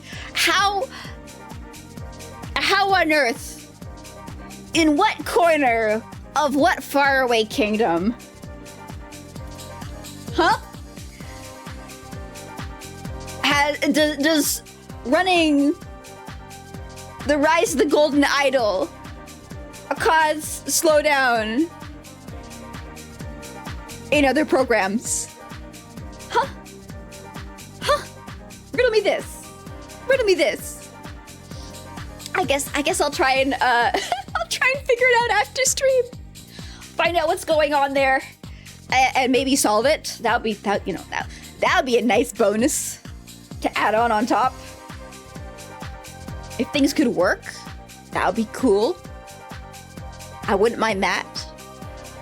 As a treat, can my things just work, please?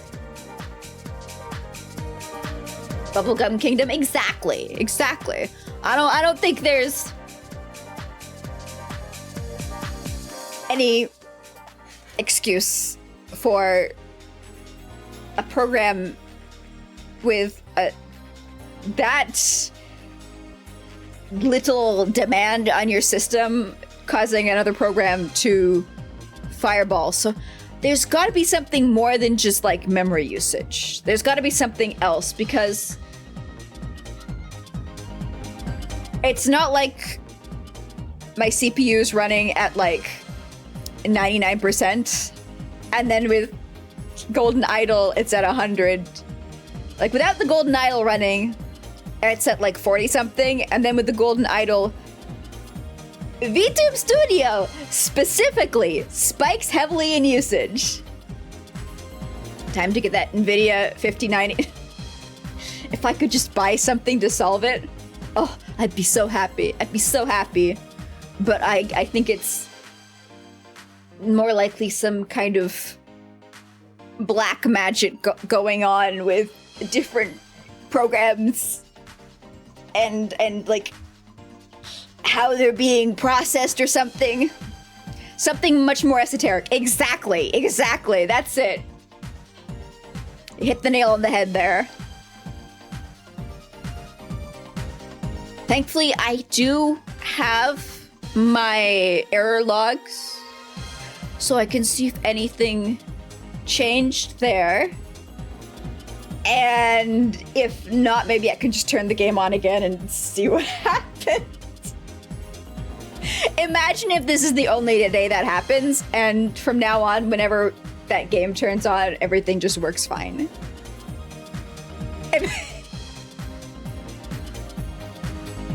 It's okay, I'm not being gaslit, because this is all recorded.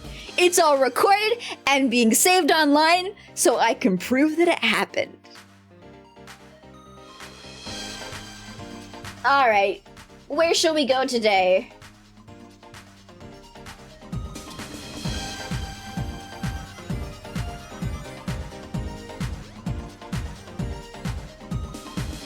There's people online,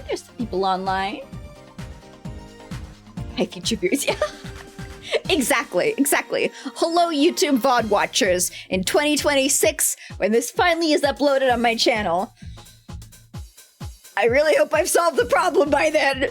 Fingers crossed.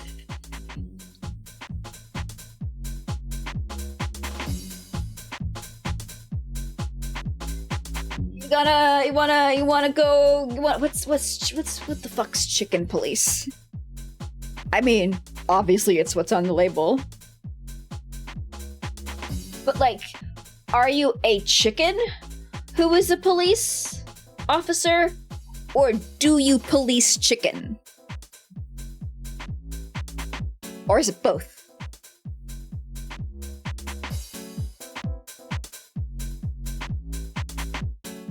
Narrative-driven noir adventure with a complex interrogation system. Oh, hell yeah, you get to choke the chicken. All right, let's go raid Jersey. Thank you for coming by, Karab. I hope you enjoyed watching a genius at work.